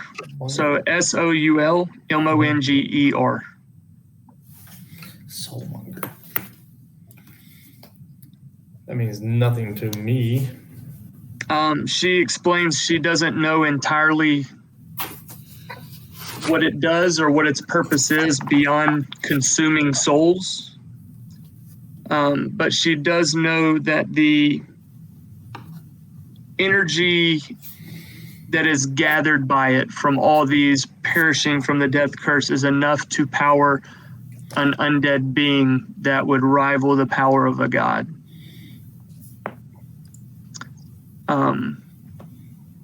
She says she doesn't know exactly where it is, but in her magical scrying and undead divinations or unholy divinations. She does believe it is most likely coming from an island named Cholt that is off the southwest direction of the Sword Coast.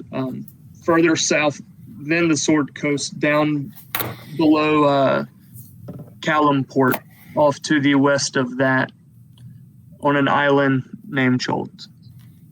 And with that, she says, one last thing you need to know about the Soulmonger.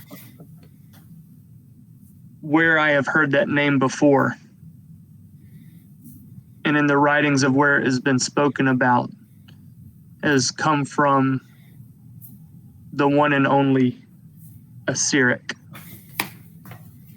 And at the mention of Assyric's name, I need everybody except for Brandon to make a perception check.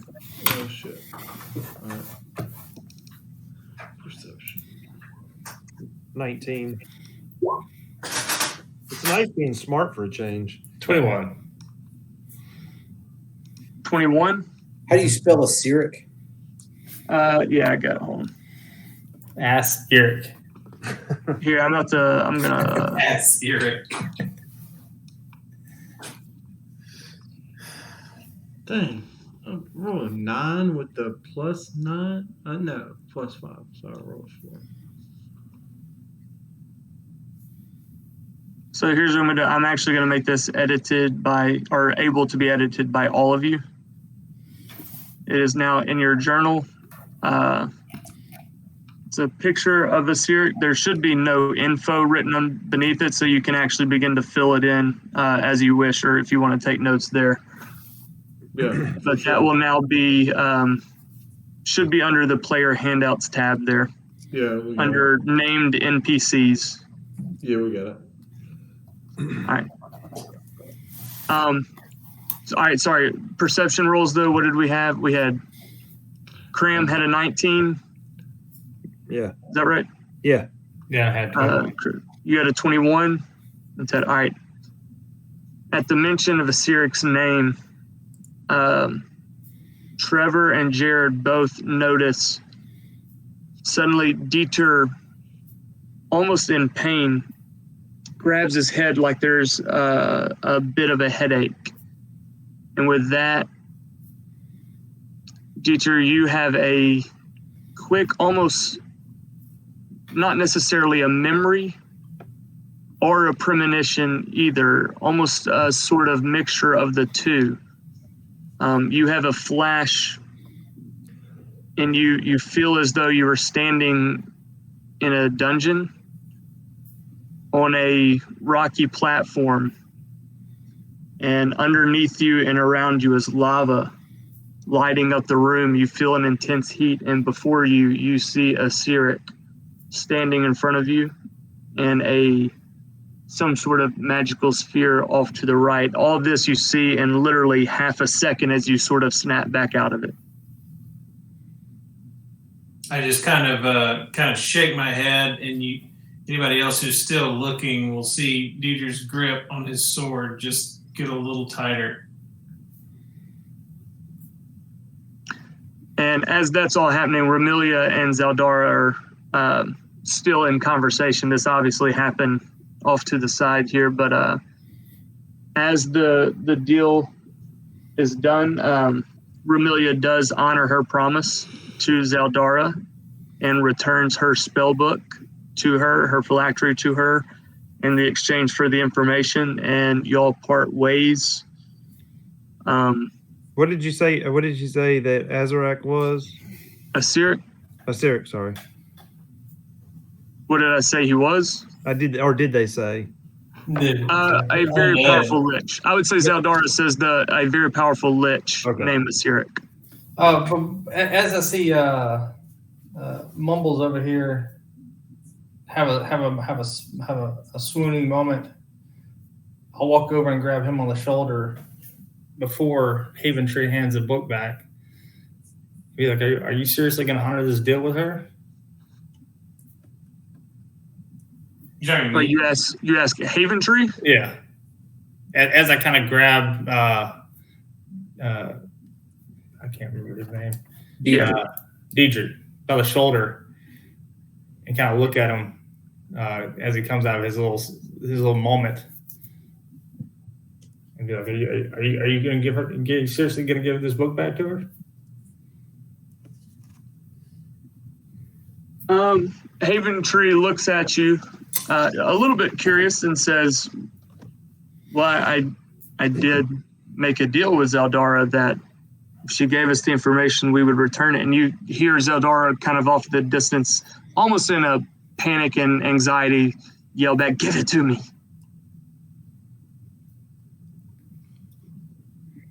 Okay. I don't know. I mean, Do you want to press further? If not, or persuade her to not? TPK. No, I mean, I'm not smart enough to argue with somebody that seems way smarter than me at this point. I wouldn't say she's necessarily arguing. It was more of a curious question of like, it was almost a matter of like, well, it was full intention. I planned on giving it back, but do you have a different idea? Well, I mean, I guess a deal's a deal, but she seems like a pretty bad person. Bro, So, And I know another person. His name's Rufus. He's a pretty cool dude. He could probably help us out if we need help. We just need to get in touch with him. That's it. Romelia will kind of look over at Ted and be like, "I don't know who that is you're speaking of, His name's Rufus. but if we're done with this, we've learned what we came to learn. Let's leave Zeldara in peace.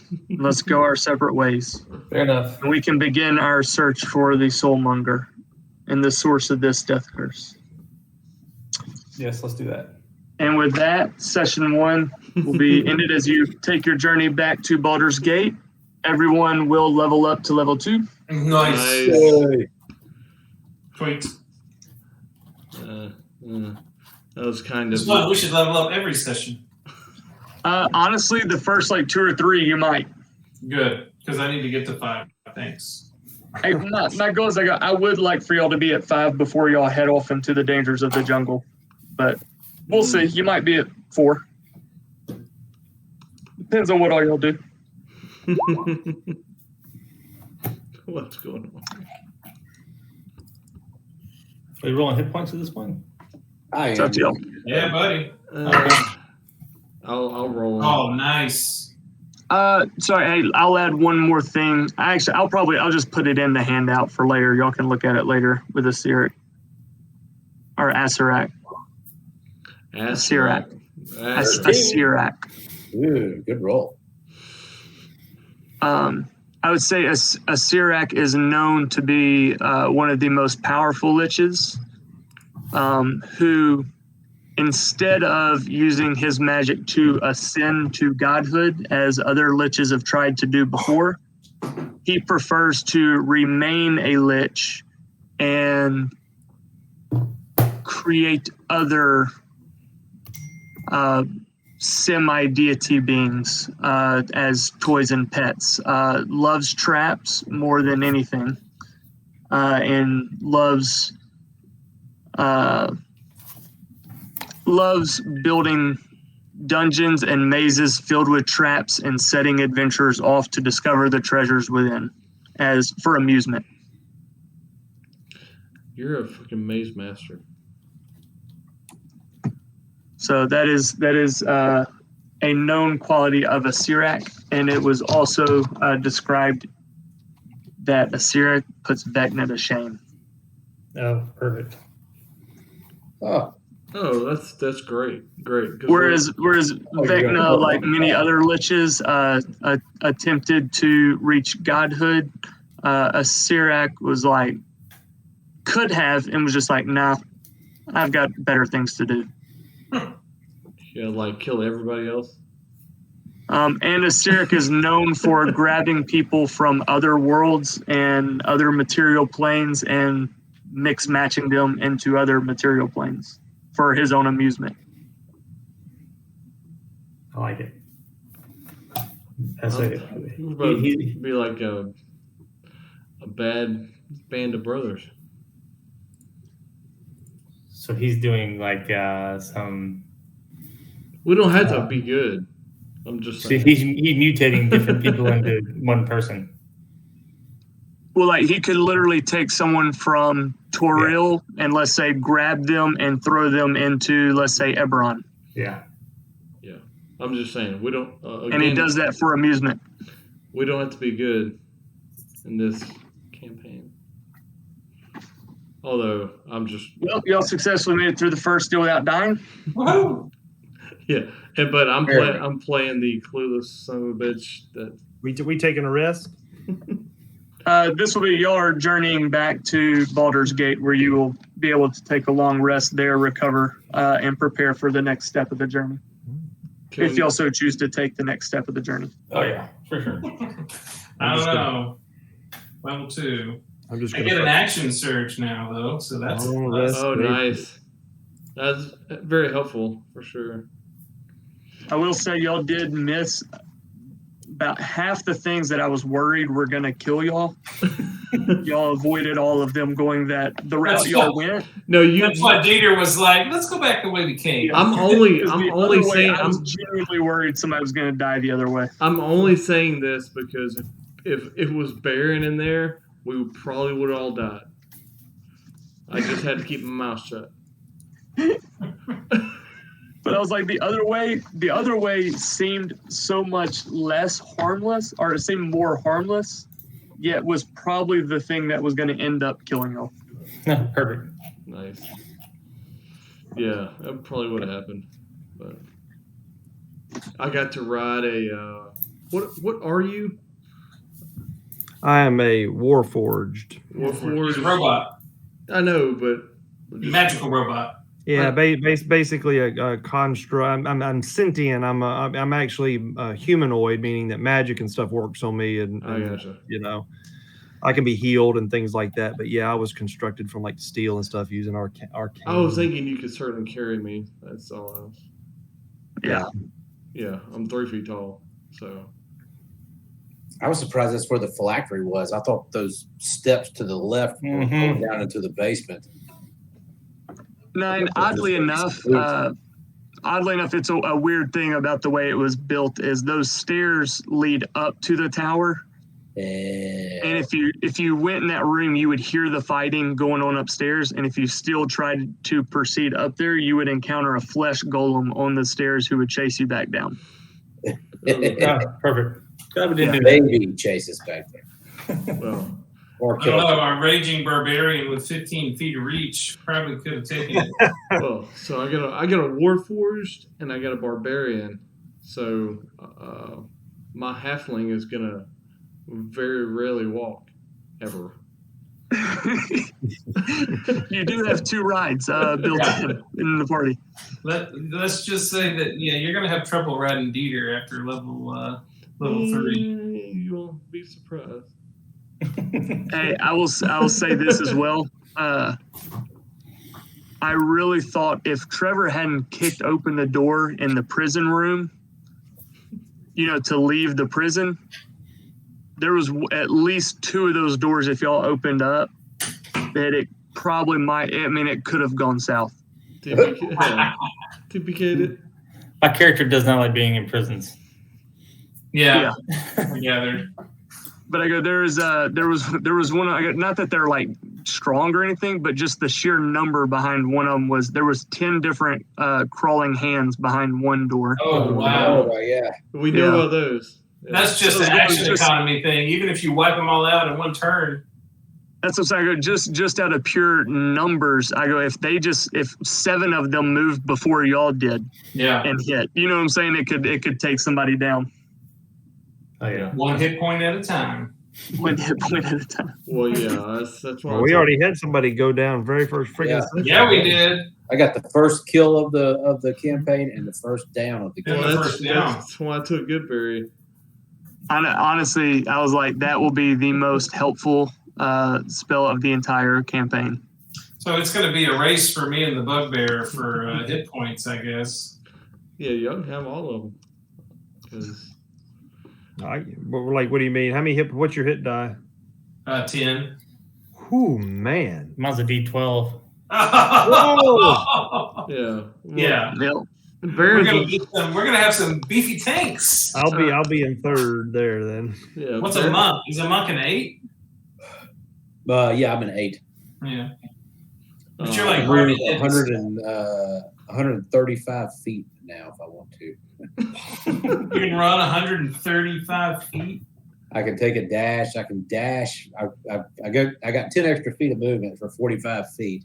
So I can dash for 90, then I can burn a key point to dash again. Another 45 feet. Your movement is 45 feet at level 2. Can I ride you? And look can move. That's insane. I know. Hey, so are we going to keep up with encumberments too? Yeah, so that's what I'm saying. That's one thing I will be a little more strict on is our equipment. Where you hold everything as well, meaning like, yes, you might be able physically strong enough to carry 9 swords, but where are you actually placing them on your body? You know what I'm saying? Like, Yeah, right. Baron. so it's gonna be I'm gonna be a little bit more strict on those things as you travel through the jungle, because it will matter in the jungle. There is difficult terrain, there is exhaustion, there is a lot of factors from heat and rain that's supposed to make that a dangerous journey. What? I said, we'll just throw the bubble up. We'll be fine. Yeah. We don't have a single person that can If cast somebody had tiny hut, you could do that. But I get my all right, level 2. I'm gonna look at it, but no, that sounds fun. As far as like Baron had like so much stuff, it was ridiculous. Well, we need to spend this gold then because it's weighing me down. I don't have any gold. I have 0 gold. I gave all mine to Jared. Well, you have I'm currently at 49.5 pounds. How do you add weight? I can't figure out how to add weight to all my stuff. You gotta if you go in your compendium and whatever items you want or you have, you can drag them over to your character sheet and it has a weight attached to them.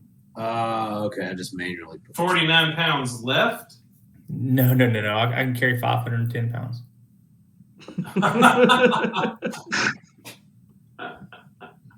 Well, I need to get rid of this armor, I guess. I'm carrying 183 pounds. No, yeah, Ted didn't give a shit about money. I guess I need to put the spell scrolls that I picked up over there. That's 1 pound a piece, so technically I'm at 51 pounds. Well, Dieter's not going to be carrying too much then. I won't be a person for Even though my strength is going to be 20 before too long. I won't be a person for very long. So.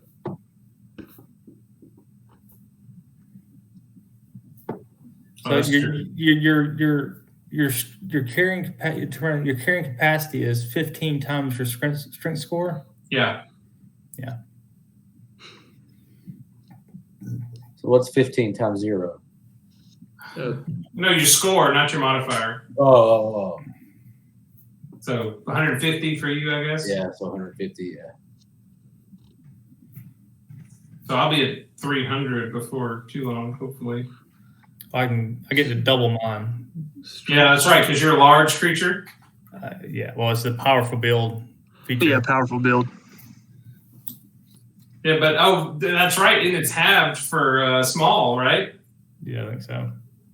So, Brock, your strength, I mean, your carrying capacity is going to be tiny. Oh, that's why I gave all my money to Jared. You're going to be able to carry like a little bitty backpack. I won't even, like I said, I won't even be a person for Little kid's lunchbox. No, I'll tote it with the fucking bear. For an hour. So one other thing, once we get to Chult, I will say, do it again. I will say there are going to be there are different factions there, which you'll recognize all of them, save one. Chult has 9 different merchant princes that rule the major port you'll be going to. So I say all that to say this. There's a lot of NPCs. All of them have their own motivation. All of them have their own allegiances. All of them have their own stuff. So whoever you meet, whoever you team up with, whoever, there will be a system in place behind the scenes of gain favor with one person, maybe lose favor with another. You know what I'm saying? It's going to be very much that dynamic in Chult. I mean, Does anybody use a shield real quick? I do. Yeah. Wooden only, no metal.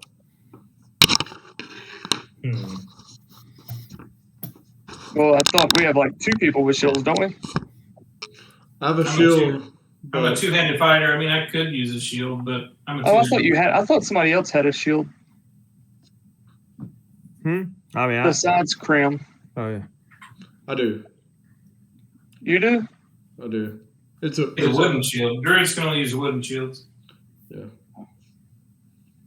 Well, no, I have a shield that somebody could use if they want it. I can't use metal. It is a shield and missile attraction, if anyone would like it, because I can't use it. We'd have to know what it's made of. I don't think it's wood.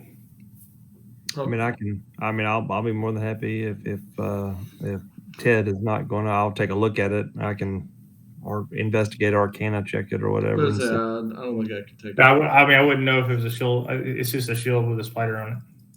Yeah. That's all I know. It's not going to be wood.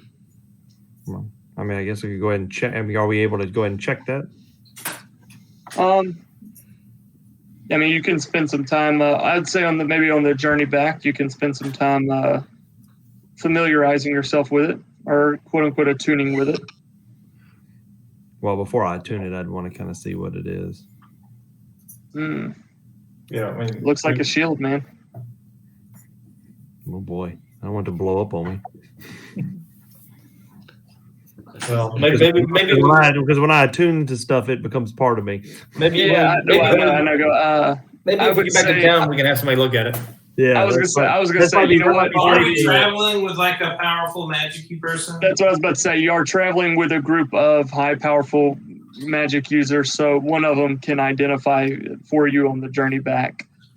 Well, if that's the case, then I will ask Haven Tree if she could confirm. But I'll tell her that I've already read these scrolls. But could you confirm and let me know exactly what they are?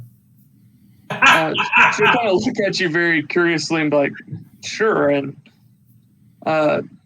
you almost see at first mention of I've already read these scrolls. She's almost anxious to see if it's something important that you discovered in Zeldara's tower. And as she hurriedly sort of grabs the scrolls and opens them up, you see the excitement sort of fall away from her face as she's like, "These are just level 1 spell scrolls, very basic spells." This one is like a Yes, go ahead. Go continue. magic missiles scroll. This is a low-level protection from evil and good scroll, and this is a low-level silent image scroll. Yes, as I expected. I love She it. sort of looks at you and goes, do you know how to use these? Yes, and I'll take them back from her. Right.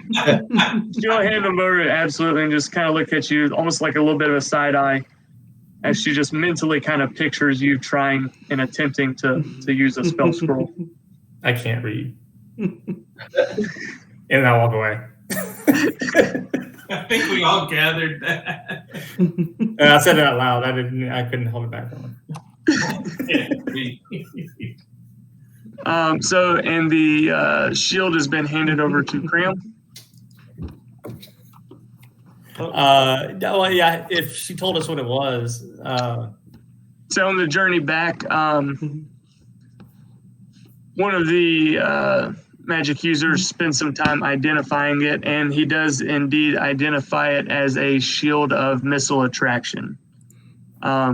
does require attunement, and while holding the shield, you have resistance to damage from ranged weapon attacks.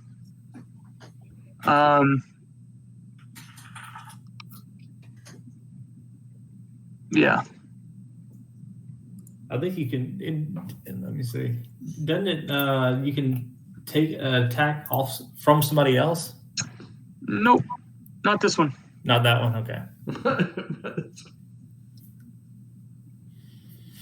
And before I say more, I do need to look into that. I'm about to say I can't use it if it's made of anything besides wood.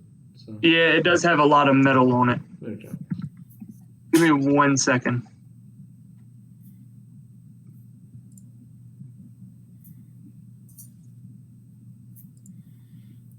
I mean, it's whatever you say it is. Yeah. Yeah, no, I was just seeing if Identify would realize something else.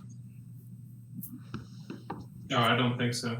I was trying to see what all Identify would actually know. It doesn't. It doesn't. Okay. It doesn't identify anything beyond what the. Yeah, that only happens When you attune? Mm-hmm. Okay. So yeah, the mage hands it back to 1047 and says, this shield does appear to be magical. I believe it will do well for you against ranged weapons attacks. There's a sort of magical resistance that this shield provides for ranged weapon attacks. Okay. I'm going to kind of hold on to it before I do anything with it. I've got some infusion. I get infusions now, and I can before Well, it takes you like an hour to meld this thing with you, right? Oh yeah. I have To infuse this with you. Yeah, in order to don the armor or anything like that to become a part of me, it'll take an hour anyway. So I'm just going to kind of throw it on my back, and I'm going to do some. Like I said, when I rest, I got to look at some infusions because if I don't have to attune to something, I won't because I want to save those for fancy stuff. All right. Again, I don't think you're not going to be restricted by the 3 attunement slots here. I know, but I can infuse lots of fun stuff, so I gotcha. I can like get lots of magic things. Gotcha.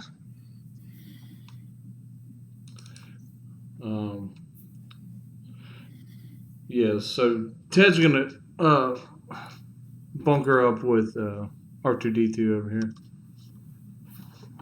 and be kind of be like, hey, do you need help with any of that? I mean, I don't understand the ways of your magic.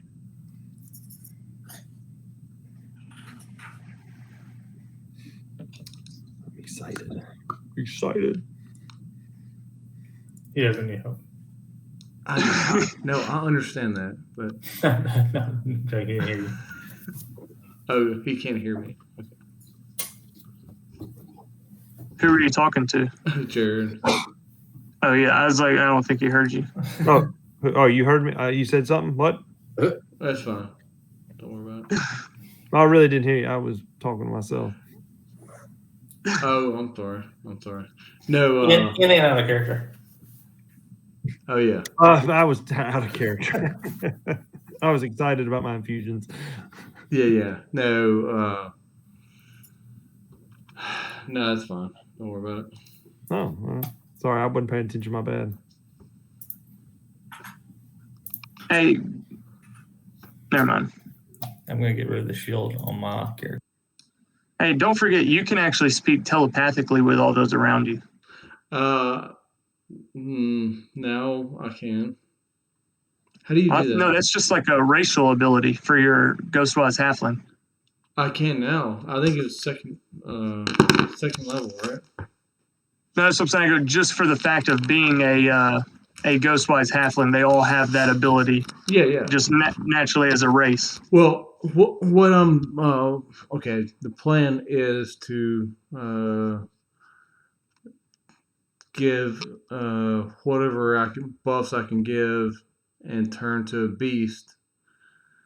Yes, that's different. That's wild shape. That's coming soon. Right. But I'm saying the telepathic communication you can do just at any time just because you're a Ghostwise Halfling. right. And if you look at it, when I can transform to a beast, any sort of beast, you can also use silent speech for that. So you don't. Okay, I'm with you. You don't have to come back to like a human form. Yeah, I know what you're saying. All right, I see what you're saying. Yeah. All right, cool. Yeah. Pretty cool, man. That is going to be a very useful feature throughout this campaign. Good. Hey, Jamie, you can click on more than one person for the private chat. How do you? Okay. You did it, but. Oh, he's talking to them now.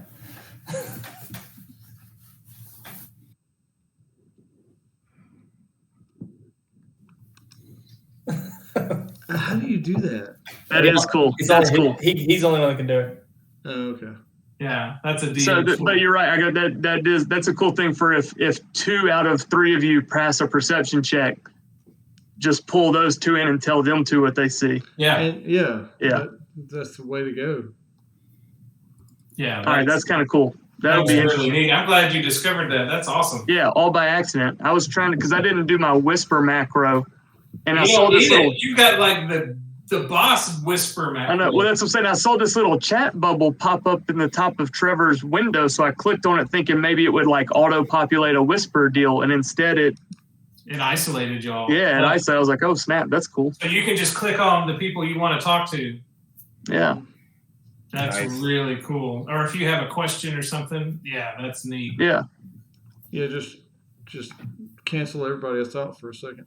Or shoot, even if we have a question, we could just like DM you a whisper and say, hey, I have a question, and then you can just Yeah, I can just shut it off. Yeah. That's cool. Yeah. All right, I'm going to bed then. This was Yeah. awesome. All right, guys. We all survived. You survived. Level 2. Level 2. Yeah. I like Level that 2. silly action surge. Awesome fun first session. Yeah, that was awesome. Short rest. Not happening. Okay. And yeah. Again, like I said, once we get to where we're going, I do have, like I said, the next couple of sessions might be a little bit more planned mini adventures, kind of like this one, to get you up. But once we kind of get past that level 3-4 mark, I mean, it is wide open wherever y'all want to go, whatever y'all want to do. It is genuinely roll of the dice. Yeah. Even the encounters in the jungle, I will quote unquote like pre-roll them randomly on counters, so I don't have to do that in session, but it will be sort of mapped out. You're more likely to run into these things here, more likely to run into these things here, type deal. Right. But genuinely random encounters. So with the hexes on that map, this is going to be a hex crawl? Yeah, technically. Huh. And you can get lost. There's a lot that can happen there in the jungle. That was my one shot that I had.